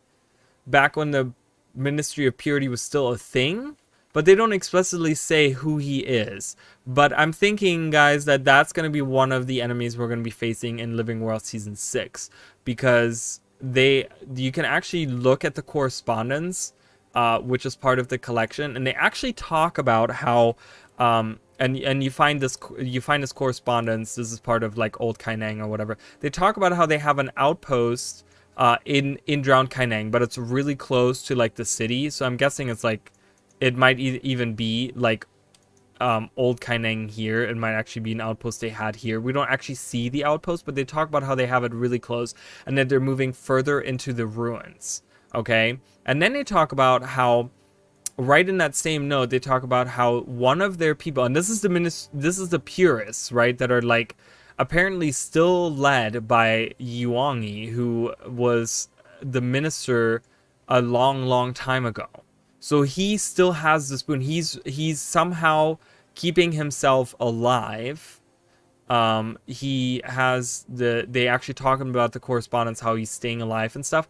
And they talk about how they actually go to the mountains of Xinjiang, and they actually have a hideout there. So we're going to be going to Sanqua Vale, guys. It's going to happen. Like, I'm calling it right now. It's going to either be the first or second map, because I'm thinking we're either going to go to Drowned Kaineng first to deal with like the Purists or something over there, what's going on there, and then we're going to go into the mountains or something. We're definitely going to get this as a map. I'm thinking it's probably going to be like, I don't know, that would be maybe too big of a map. No, we're probably just going to get this. I don't know, because I would like to see the Tengu of this island as well. But yeah, they talk about how their current outpost is actually in the mountains of Xinjiang. And that's pretty much where it leaves off. That's where the Purist headquarters are currently, in the mountains of Xinjiang. So I just want to talk about that. It's a really interesting story about how they like all got murdered and something. I don't know, there were some people that made it out to be like this huge thing where they were like ritualists and they did rituals on these people and stuff. I didn't really get that vibe from those. It was just like these last ministers were murdered mysteriously, and I'm guessing it's based on the minister Mioni's or Ioni or whatever, however you say his name, is just killing them because he probably is like sucking this boon out of them, and he's preserving his own life with them, and he's the last one, like he's the one that has the like celestial boon. And the researcher Hui actually talks about how like it doesn't just prolong your life. There seems to be some kind of privileges that come with this. He doesn't mention anything else, so he kind of is like other privileges, and you're like, what does that mean? And he never elaborates on that, so it's kind of weird. But yeah, it's an interesting collection still, nonetheless. But we're definitely gonna see the minister, I think, at some point. I think they're really hinting at that for season 6, really heavily there. Quartermaster's Row. Is there anything interesting? So, because I don't have all of these explored quite yet. The Ready Room, the Exchange. I don't know if there's like any particular points of interest. If you guys have seen any specific ones that are like worthwhile to talk about, let me know. But yeah, we do have some stuff here that we can read about. Memorial plaque. What is this? Tenai, so powerful elementalist. Though only a student, her clever ruse defeated a great demon. And like I said, you can actually go to Tanakai Temple. We can do that again, guys. To read about these, because they have like relocated these heroes pretty much, these memorials for the heroes that were in Tanakai Temple to right here to Arborstone, which seems kind of strange because the Kestrels are the ones that are like in Arborstone or whatever. So I don't know what, it's just whatever. But yeah, we saw her. We saw Tenai, right? She was one of the ones that we saw. Oop, that was weird.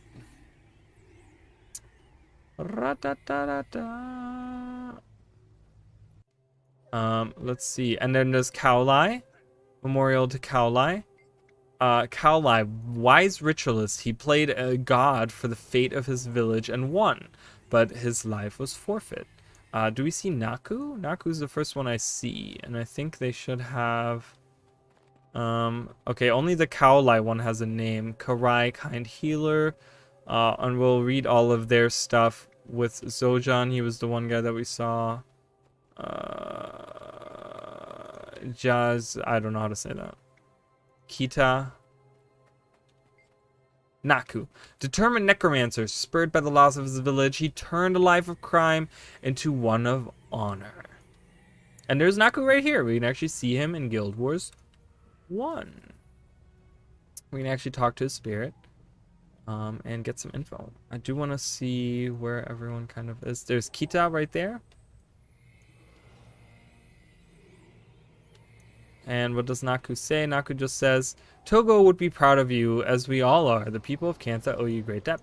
Alright, let's read about him. So again, it's kind of a shame. Guild Wars 2 didn't do the thing that I would like them to do. Well, where is my pages long of info, of lore? Like, why aren't you giving me this? You know, it's like, I get that, you know, maybe you're underground, but like, couldn't have someone typed up a little bit more than this? Like, you have a whole thing right here and you write this, that's all you write. Because it literally says, brash and impulsive in his youth, Naku was a known criminal in his home village in eastern Cantha. When the Tengu Wars began, Naku joined the Canthan army in an effort to protect his family and his shady business interests. Years of war gave him a new perspective on the nature of life and death, and eventually Naku became a respected general, using his now considerable necromancer powers against the Tengu who wrested Canthan rule. When Kanmatu, the village of his birth, was destroyed, Naku returned home and raised a vast army of minions from the corpses of his relatives and childhood playmates, then sacrificed his life to drive them directly into the enemy.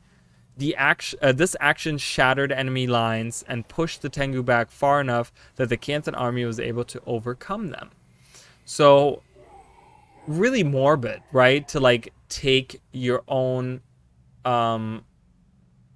relatives, like corpses, and make them into like these fleshy minions, these like undead, and use them to fight the enemy. That's like really fucking morbid. But yeah, so he did that. So he was a hero right there. And all they give us in Guild Wars 2, determined necromancer, spurred by the laws of the village, he turned a life of crime into an honor.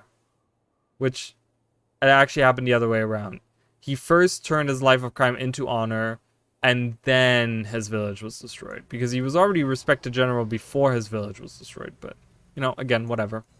But yeah, again, like, I don't know why we don't get more info. ArenaNet, give me more info. Why? Why are you not giving me more? Give me more pages. We kind of had that with the Celestials, right? They did that with the Celestials where we got, like, more info on it. She says, we here are the heroes of Canthan's past, but today you are the heroes of its future. Let's find hers. Kita, she was over here, wasn't she? Right here? My god, what is this bug? Get out of here! Kita, clever mesmer. Her ruse cost her life, but saved the port city from a surprise pirate invasion. 300 years ago, when the thriving Canthan port of Dinfang was invaded by the people... I don't know what this bug is. It needs to go away. I hate Florida. I'm sad now. It almost flew in my mouth. I was like, God damn it. Alright, anyways. By the people then known only as Naitalan, or pirates, the Canthan army sent a small force stationed at nearby Fort Fu to put down what they saw as nothing more than a pack of rabid dogs. When young Kita arrived with her troops, she discovered that an organized invasion was underway, led by the Naitalan admiral Apollonia. Severely outnumbered and outgunned, the Mesmer created a cloud of illusion that made her squadron appear to double in size, then redouble again until her force appeared a great army. As she ordered the charge, the Naitalan scattered in terror, many running into the sea and drowning themselves. In the midst of the chaos, Kita found Apollonia, a warrior, and the two fought until both fell down dead on the battlefield. Danfang was ultimately saved and Kita inducted into Tanakai Temple. We get all this info in Guild Wars 1. We don't get that info in Guild Wars 2. It just talks about how she saved a port city with a ruse. Great. I don't know. I want more. Arena, give me more. And they could, you know, they could have literally, like, they don't have to come up with new text. But how is the Guild Wars 2 player supposed to be impressed by this? Who like, as a Guild Wars 2 player, do you care about this? Do you care that this is here? Like, it means nothing to you. Like, at least make it sound like an interesting story that you maybe want to read about, right? Like, but this doesn't spark interest. It's so vague that you're like, okay. And? So this is Tenai. Was this hers right here? Yeah. The demon Shira is truly dead. I hope the power of the elements keep him from all eternity. So she was a student only. She looks really cool, doesn't she? Her thing. 100 years ago, a demon came to Cantha. He was called Mang, and he found himself flesh after a foolish young necromancer named Juedo attempted a forbidden ritual and succeeded against all odds. For years, Mang terrorized the countryside despite the best efforts of Cantha's premier mages to outsmart him. One winter day, Tenai, then a bold young student, approached her headmaster with a plan. The next day, Tenai herself lured Mang to the shore of a great lake, the surface of which was frozen solid. She walked out onto the ice and Mang followed, eventually reaching the center while Tenai continued to the other shore. As he did, Tenai raised her hand and fire rained down upon Mang, melting the ice beneath him. He plunged into the icy lake, and Tenai shrieked a command. The lake froze solid around Mang's thrashing form, and he was trapped. Now light turned to the underworld. Tenai, after a long and successful life as an elementalist, was ensconced in Tanakai Temple. Yay! So we get the story here. It just says her clever ruse defeated a great demon. We don't even get the name of the demon. Apparently, we don't care. I don't know if maybe they tried to avoid, like, giving us too many hints of what's going on, and like Guild Wars 2 players would maybe take this as like, oh, maybe we're gonna see Mang. Where's this frozen lake, you know, where Mang was trapped? Like, you know, I could kind of see that as an argument, but again, I would like to have that, you know, for those of you that don't play Guild Wars 1, there you go. I have info for you, right? Karai, is that Karai? No, that's Sujan. Karai was on the other side, wasn't he? Wasn't he the only one that had a named one? Wait, no, that was her. Oh, Kaolai was the one. Where was Karai? Karai was over there, wasn't he?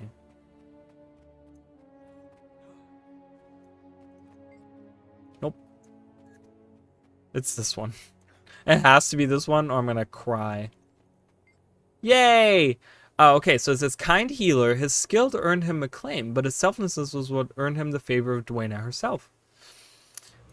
So Karai in Guild Wars 1 says, I was sure Dwayna would not forsaken us. To see you here confirms my faith in her greatness. As a chosen servant of Dwayna, please accept my thanks.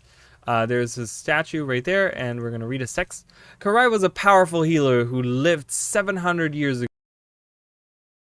Long time ago. That's almost 1,000 years for Guild Wars 2 players. Okay? Just like 1,000 years ago this guy lived. Okay? For most of his life, he tended a small village in northern Cantha, curing ills and setting broken bones, refusing pay and accepting only food and basic supplies from the community. Now, this is somewhat reminiscent of one of the Celestials, right? She was a healer and she didn't take payment and blah, blah, blah, blah, blah. But instead of becoming a hero, she became a Celestial, right? And which seems to be a bad thing, rather than because she turned evil and then she became a Celestial rather than a hero. We talked about that last episode, right? So one day a wealthy Canthan noble and a small entourage passed by Karai's village and were attacked by bandits in the nearby woods. The noble suffered.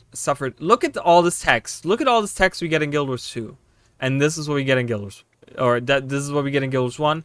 This is what we get in Guild Wars 2. Literally 2 sentences. Come on, Internet. Why? My heart bleeds. My lore heart bleeds. The noble suffered a grievous wound, and after killing the bandits, his guards brought him to Karai, who healed him easily. When the wealthy man attempted to pay him in gold, the monk refused. Next, the noble offered Karai employment on his lavish estate. Again, the monk refused. Finally, the noble offered to give the monk great powers that would make him a god among men. But Karai would not be moved. Smiling, the noble stood and let his cloak fall away, and as he did, he was transformed into a beautiful woman. The goddess Duena herself stood before Karai and placed a hand upon his head. Thrice I have tempted you, and thrice you have resisted. I choose you. Called by his goddess, Karai Xine Monastery, where he lived out his days, training young monks and healing any sick or broken who came his way. Upon his death, Duena herself inducted him into Tanakai. So Duena herself, again, I will point out that there's a very reminiscent story in Guild Wars 1 with Lissa, actually. The first follower, all of the gods had like a first follower, I think. Or some of them did, anyways. And one of them, specifically Lissa one, was something about, I don't really remember the story, but it was something, again, about refusing help or something, and then Lissa, like, dropped her charade and was just like, yeah, I'm really the goddess Lissa or something, and that's how she became. Like, it's kind of the same story here in a weird way. But yeah, so Duena herself cloaked herself and did this test on this monk, and yeah, that's how he gained the favor. Again, you would never get the story in Guild Wars 2, so here we are. That's why I'm here. See, ArenaNet does this on purpose. They were just like, he's gonna make those streams anyways. He got us. He got us covered.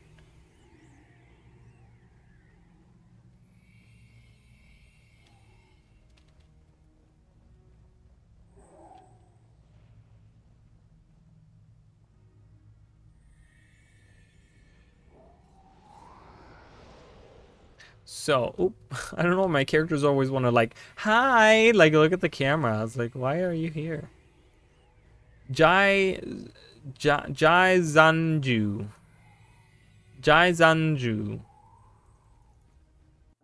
I'm pronouncing that wrong, and I'm sorry. What is this? What is this one in the middle? Oh, this is Vizu. We'll look at that as well. Despite my words, so let's look at, that's this right here. Jai Zanju, brave warrior, known for her selfless deeds, she died in noble service to the Emperor. Again, very vague, we don't know anything, but that's what she looks like in Guild 1. Despite my words, I was beginning to think all was lost. You have proved me wrong. You honor all the heroes of Cantha's past with your deeds today. Alright. Jai Zanju was an exceptionally tall and very strong young warrior who lived over 300 years ago. Orphan at birth and self-trained, Jai Zanju traveled Cantha and single-handedly defeated bands of monsters that threatened villages all over the countryside. When the Emperor invited her to visit him in the Forbidden City, now I don't know where that is, the Forbidden City, so he could reward her, she arrived days late, having stopped to defend an orphanage from a scale invasion. Standing before the Emperor's throne, she refused to proffered reward and instead offered her sword and her life in exchange for the insult of tardiness. So she was late and she was like, hey, you know what, don't pay me, but I'm going to work for you. The bemused Emperor refused her offer, and Jai Zanju continued to defend the weak until her death 5 years later, by which time legends numbered her kills in the tens of thousands. This lady was a fucking monster, okay? The Emperor herself petitioned the Oracle to give her a place in the Tanakai Temple, and so it was. Again, the Oracle, we don't actually get to see the Oracle, and we don't actually get to see Togo either in Guild Wars 2, so if they ever pop up, we'll talk about them. But I'm going to reserve that. I'm going to keep a little mystery on who those characters are. Well, Togo is pretty apparent who he is, but the Oracle, who's the Oracle? But yeah, she died in noble service to the Emperor, which is false. Again, ArenaNet, if you're going to put lore in the game, make sure that you put the correct stuff in there and that you maybe read about it first. She refused to work for the Emperor and ended up dying on the battlefield just protecting villages. So we should keep like a scoreboard. Meep, like right, wrong, and like just keep a tally of it, because that is wrong. That is wrong. You're wrong. Where is the, is it this? Is it this one? Is it this one? Nope. This is it. Right here. Yep. Alright. I mean, at least I got the professions correct, so that's nice. Zojun. Patient Ranger rallied his fellow nature guardians to defeat an evil wizard, slowly draining the forest of its life force. Interesting story, guys, right? He says, by Melander's resilience, you have done it. I never doubted your as a deed nearly as great as the defeat of Magador. Congratulations are certainly in order. 500 years ago, again, long ass fucking time ago, Cantha forest began one by one to shrivel and turn black. All life within them sucked dry. Zojun, a legendary ranger even then, sought to discover the cause of the forest destruction and eventually discovered that an evil wizard, Magador, was sucking life from Cantha's forest and converting it to magical energy, which he planned to use to power a great magical war against the Canthan Emperor.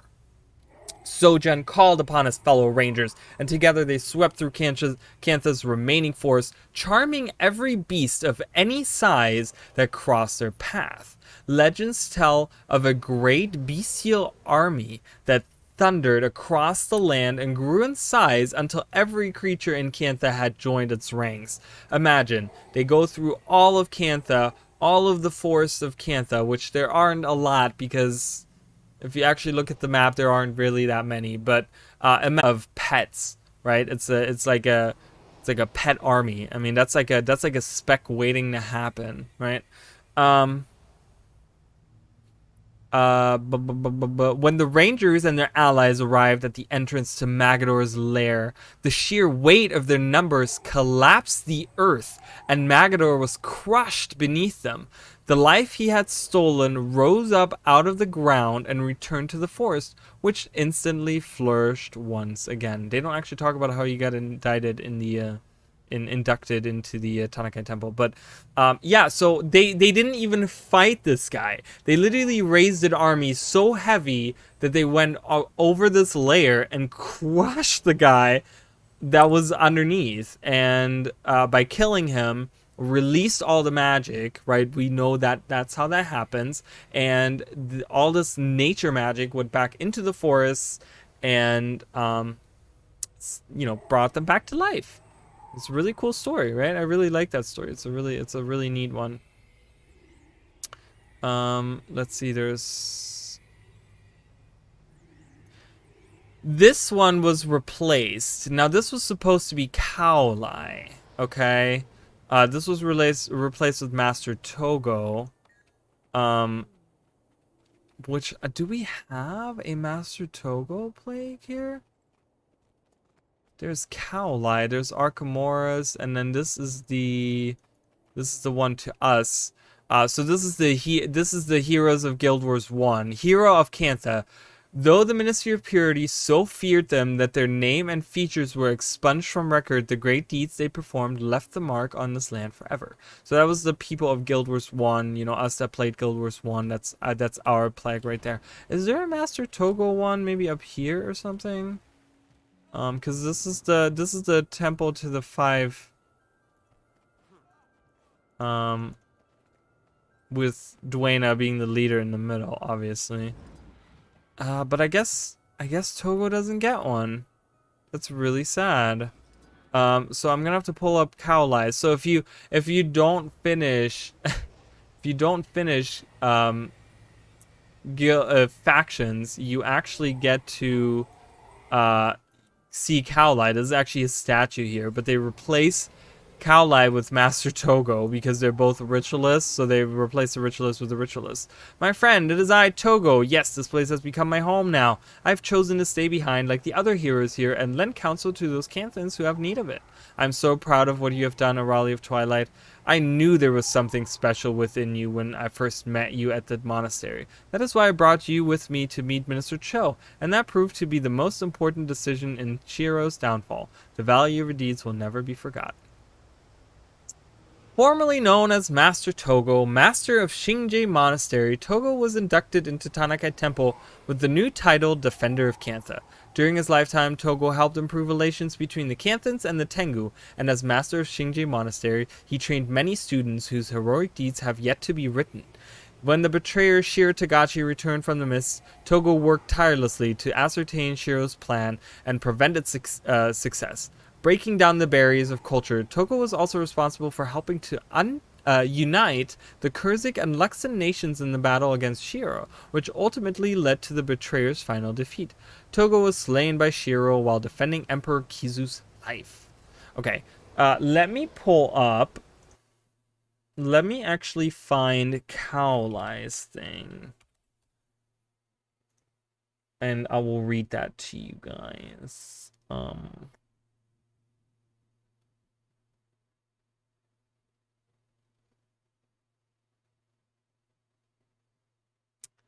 I can't find it. Hold on. Because I have his page up, but it doesn't give me the Oh, okay, here it is. So Kaolai being I don't know, when you talk to him, I know not who I am. So he has forgotten who he is. Okay? And during the mission he actually speaks in ancient Canthan, and you don't actually know what he says.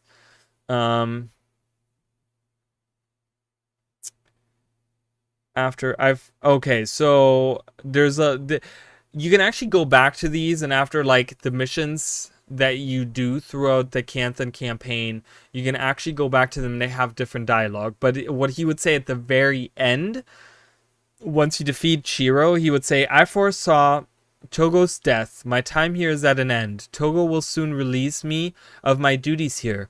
Go now to the final battle with Shiro and defeat him. So this is right before you defeat Shiro.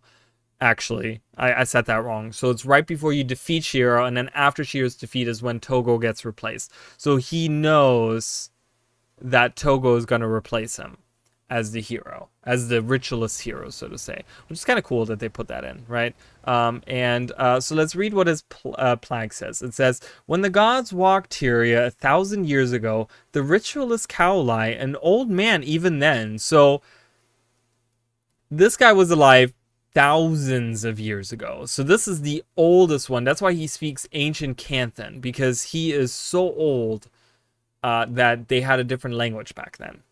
An old man even then, and he was old even then, like thousands of years ago. Or 8,000 years ago. I'm sorry, 8,000 years ago, not thousands of years ago. Challenged Balthazar to a game of Nui in exchange for sparing a village that had offended the god through some long-forgotten breach of etiquette. So Balthazar being a giant dick even back then. Nui is an ancient Canthan game. That's all they say. Okay. I think. Right? No details of the game are known. Okay. That's fine. Balthazar laughingly accepted and the game began. 7 days later it ended. So we have no idea what this game is, but it lasted 7 days. With Kaolai the winner. The villagers were spared, but in a fit of anger, Balthazar slew Kaolai. Afterward, in a rare gesture of sportsmanship, the god ordered Kaolai inducted into Tanakai Temple. So, he's the one hero that maybe didn't have, like, a huge, like, he didn't really have, like, a hero story. He just tried to spare a village. We don't even know what he did. He was a ritualist, obviously, but yeah. Why is there, like, why is this selectable and this? That's kind of weird. Let's go see if we can see. Yeah, so we can go to oops.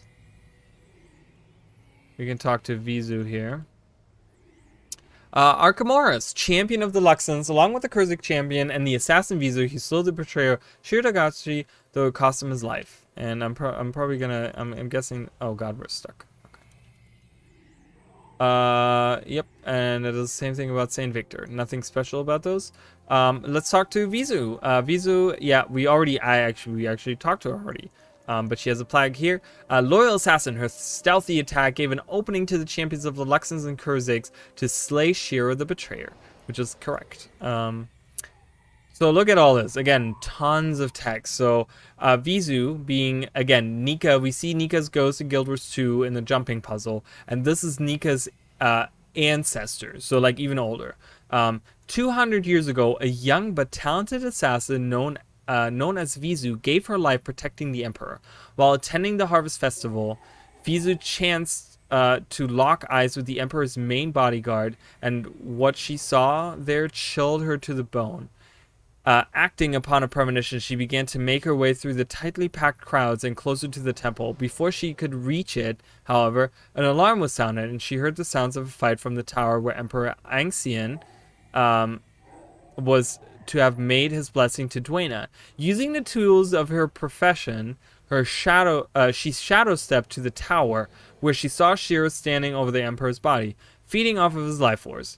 She called to him, and then, using the last reserves of her energy, shadow stepped behind him, digging her daggers into his shoulders.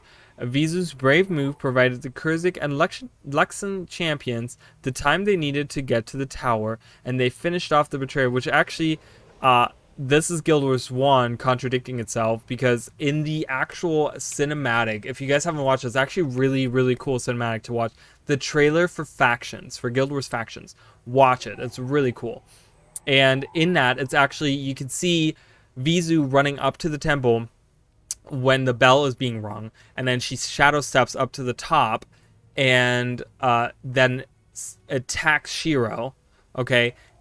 And the Luxons and the Kurziks, like Saint Victor and Arcamuras, are already there. They're just taking, like, she attacks Shiro. She actually, his swords actually, like, she attacks him and his swords fly into the air and they land. And both Arcamuras and Saint Victor each pick up a sword and stab him. So they're already there. So I don't know why that was supposed to give them the time to get there, because they were already there anyways.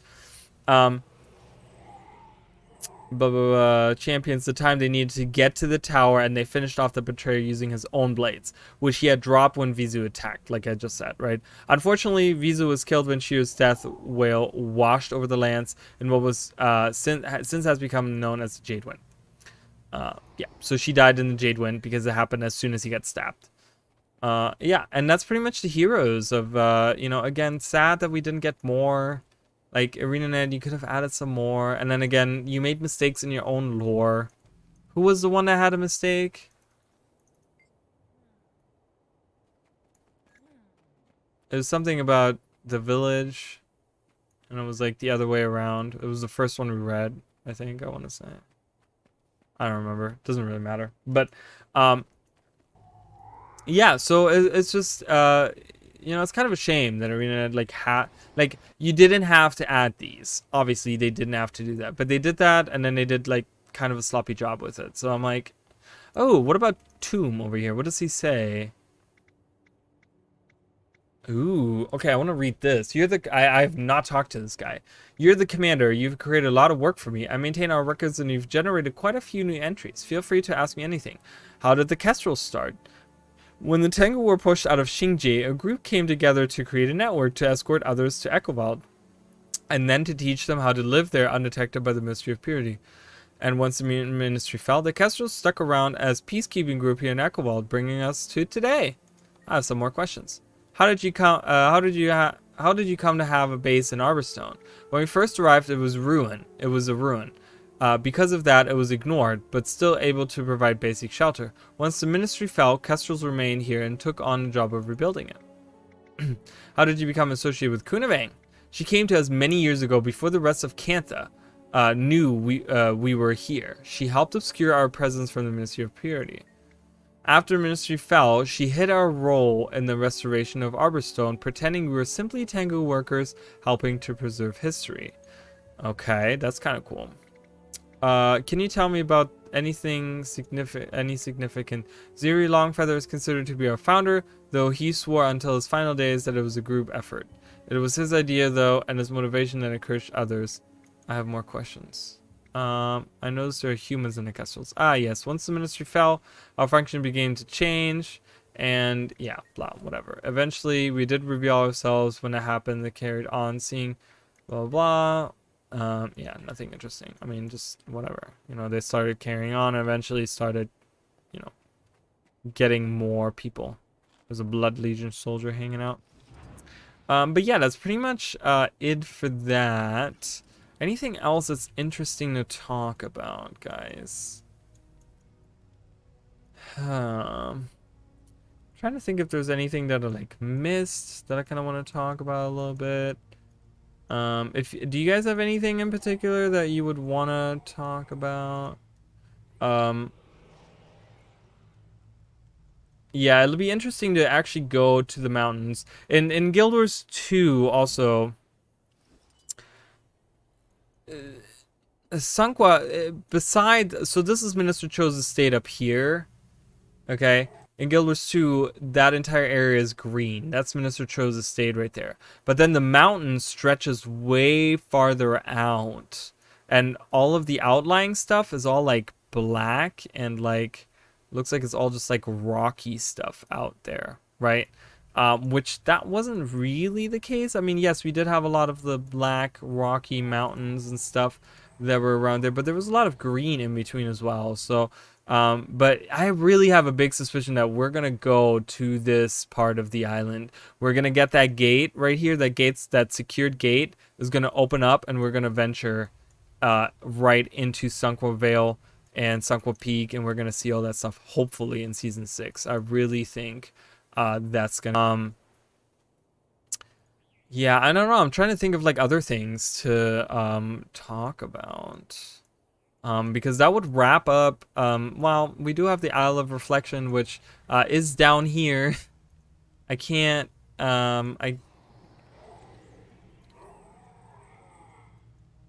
I probably could show you guys. It looks very different, and I don't think we're gonna recognize anything. But where does she wait?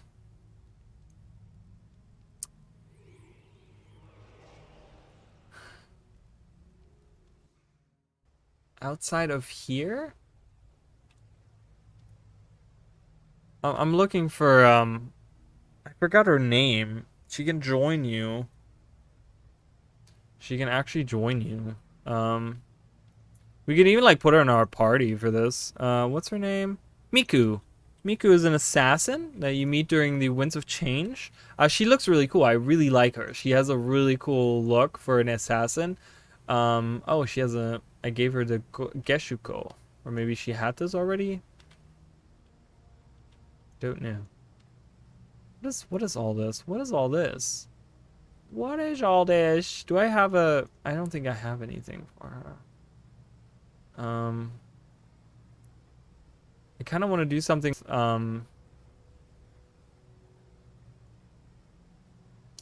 Dagger Mastery. She doesn't have anything. What is the ability I'm thinking of? It's in critical. It's in critical hits. Do I not have it unlocked on this character? Assassin's Promise.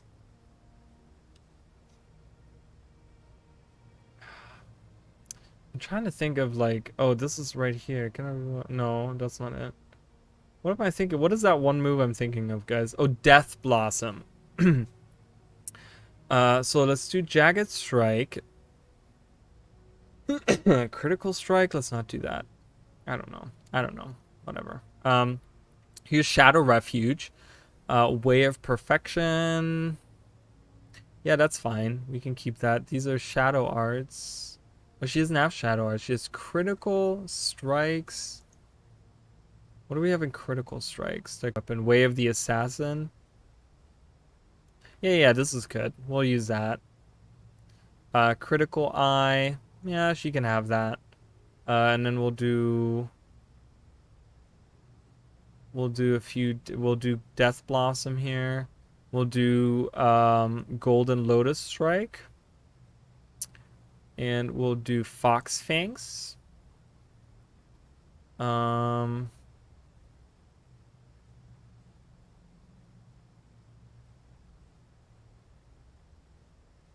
That was crippled. No, this does bleeding. Does anything cause cripple? There's cripple. I don't know. I'm just putting random shit on here, honestly. It doesn't matter. But yeah, so she's an assassin that joins you or whatever. I think it's out here. I want to say, because we can repeat that mission. Can we repeat that mission? Or do we have to do it in hard mode? We might have to do it in hard mode. I'm probably gonna die.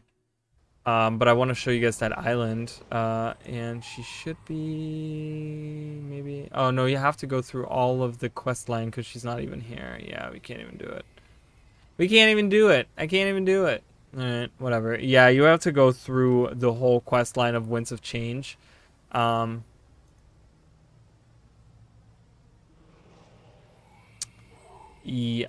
wait a minute. If I abandon this, wait a minute. I might be able to do it still, because this is the Ministry of this.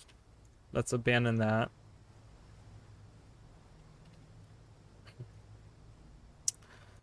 Because the Isle of Reflection, we're obviously not gonna really see any similarities there because it's much smaller in Guild Wars 2. Is she out here now?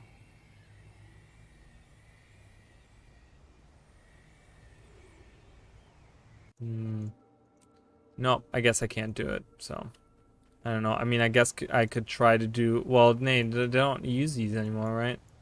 There's no PvP anymore in Xinjiang. There used to be, like, you could do PvP here. I don't think that works anymore. I don't know, I've never PvP'd Arena Guard right there, this guy. Can I PvP in my terrible stuff?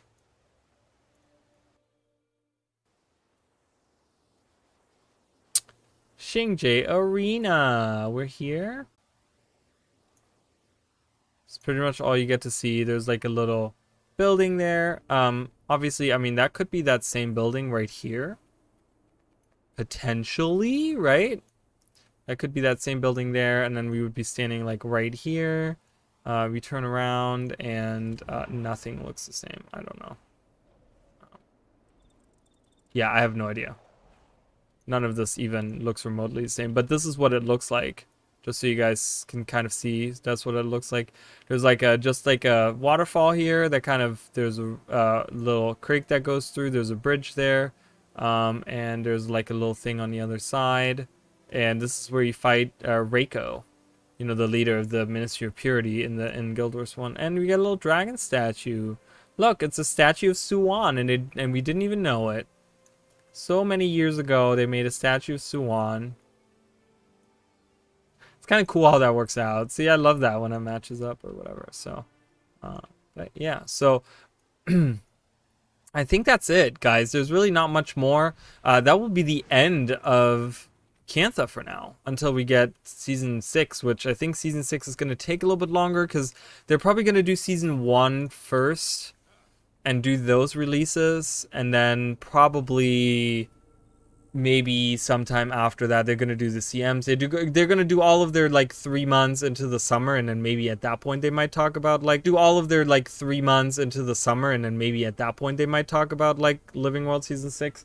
I don't know, but yeah, this is pretty much Cantha, guys. Comparison in Cantha for Guild Wars 1 and Guild Wars 2. I hope you guys enjoyed this. If I missed anything, you guys can definitely let me know, because I'm sure there's certain things that I have missed that are probably like really, I mean, you guys pointed out that like huge area that I totally missed in the Echowald Forest, which was like right this whole area right here. I would have totally missed all of that. So but yeah, and then we explored this area today. And yeah, that's pretty much, I mean, you know, that's Cantha for you right there. Again, we get a comparison on the maps. A little bit if we move it around. It's weird to think that we know now. Like, look at how far to the right this goes. And, like, we see all these islands and stuff. Like, do people live there? Is there, like, Tengu out there? Is there, like, you know, whatever is out there? Like, there could be so much. But, yeah, we only get to see this in Guild Wars 1. We don't even get to see the very bottom of this. There's just the island right here. But yeah, that's Xinjiang Arena. And yeah, that's pretty much it. So I'm thinking, guys, we're going to Xinjiang Island. Of course, and we'll be doing more. I might take a little bit break from these comparisons. But we'll be going back to like Corteria. I'll be doing like the other areas in Guild Wars. We'll do Elona and stuff, and I'll show you guys those things. Obviously, I wanted to do this now because End of Dragons has kind of has just released and stuff, so it's a new thing. But also, I'm still, like I said, I'm still frustrated with the Dragon's End meta, that I haven't been able to finish it, to the point where I haven't been able to make any lore videos and stuff. So I don't know what Tuesday streams will be right now, guys. I don't know, because I don't necessarily want to do this, continue this series, because I don't want to run out of stuff to talk about so fast, you know. So we'll have to see. I'll have to kind of see what we can potentially do. Yeah, but definitely, I mean, I'm gonna continue streaming and stuff, and yeah, so it's gonna be super fun. So thank you guys so much for joining me on this journey. It was super fun looking at all this stuff, and again, we will revisit these areas once we get new areas. You know, we're gonna see probably Drowned Kainang, we're probably gonna see the Great Turtle Highlands, and I will show you guys the Maishang Hills and stuff for that, the Aerodon Terrace, maybe the Thousand Dagger Outpost, maybe those will return in that map up there. Kirin Peak, if we get Kirin Peak, guys, I will buy the bonus mission pack and we'll play through that bonus mission with Togo, just so you guys can see it, because I've always wanted to play them, and that would be a perfect perfect opportunity. So yeah, we will be doing the challenge run Mondays. I'm still gonna do those. I'm going back to those, and we will. I will finish that one up. Then we'll go into the expansion. We'll do map completion in End of Dragons with that challenge. So that will be Mondays. Sundays, I'll probably still be doing Elden Ring, maybe some other stuff. Elden Ring hasn't really, I don't get any viewers for it, so I don't know. I might start doing, again, random streams, maybe some stuff that people, I don't know, maybe some other stuff. You know, there's so many, I will tell you guys, so many games that I haven't even opened, that I haven't even turned on. And I'm kind of thinking maybe I should stream those, right? Maybe I should play these with you guys and just dedicate one of my days of streaming to doing that. I feel like that would be good. Because there's a ton of them. There's a ton of Guild Wars, PlayStation 4 games that I haven't even turned on. There's a bunch of Steam games that I haven't really played through. You know, and whatever. So we'll have to see what we're gonna do from that point on. I'll play it by ear. You know, we can do something new every week or something. Well, I don't know. Whatever. We'll have a good time either way. Whatever it is we're doing. And Tuesdays, kind of, I don't know, I wanted to stay consistent on doing Guild Wars, so I will probably be doing some strike runs in the next couple of weeks. I will be doing organizing that. I know a bunch of people have been trying to get into strikes and they haven't been able to, or something, whatever. So I want to do those, and I will probably be doing some Super Adventure Box with you guys. So there'll still be Guild Wars 2 content for the channel for the next few weeks. And then after that, we'll have to see what I'm gonna do, right? We'll play it all by ear. We'll see. You know, I always have a good time with you guys, and I always have a good time doing whatever. But it's nice to switch it up once in a while, you know, because sorry, I dropped my ring and it's you know, it's the Guild Wars still has so much content, and Guild Wars 2 specifically, that I can do. And we might do some collections and stuff too. There's so many things that we can still do. But yeah, this is gonna be it for me for today, guys. It's a perfect time because it's right at midnight. So and I appreciate all of you guys. Again, the Legend of Dragoon series is still going up. I'm trying to do maybe 4 episodes this week. I don't know, 3 or 4 episodes this week. And super fun. There's a lot going on, and we're actually getting to the end of that as well, which means that the next one is going to be picking up as well. Yeah, and I appreciate it. Well, you know, doing stuff that makes me happy versus trying to gain a viewership can be counterintuitive, I guess, because I would love to stream Elden Ring, right? I would love to stream Elden Ring every Sunday. That's what I would stream every Sunday. but I don't get any viewers. So what's the point of streaming that if no one's gonna watch it, and if it's not gonna grow my channel? Because I can play that in my off time. You know, I do want to play stuff that's gonna grow my channel that people are interested in watching. You know, so yes, that makes me happy, but it also doesn't make me happy because I don't get the viewership that I'm hoping for. You know, so it's like a catch-22, really. But I'm never gonna do something that I don't like doing. So, and you know, I like video games in general. Like even the dumbest ones, I would probably have a good time just because I'm streaming, you know. So, but thank you guys so much for joining me. And this stream, if you guys, you know, this stream will be going up. I will leave it on my channel on YouTube, so you guys can watch that if you guys want to watch it back and whatever, you know, and in your own time, you can do that. So, but I appreciate you guys, and I'll see you guys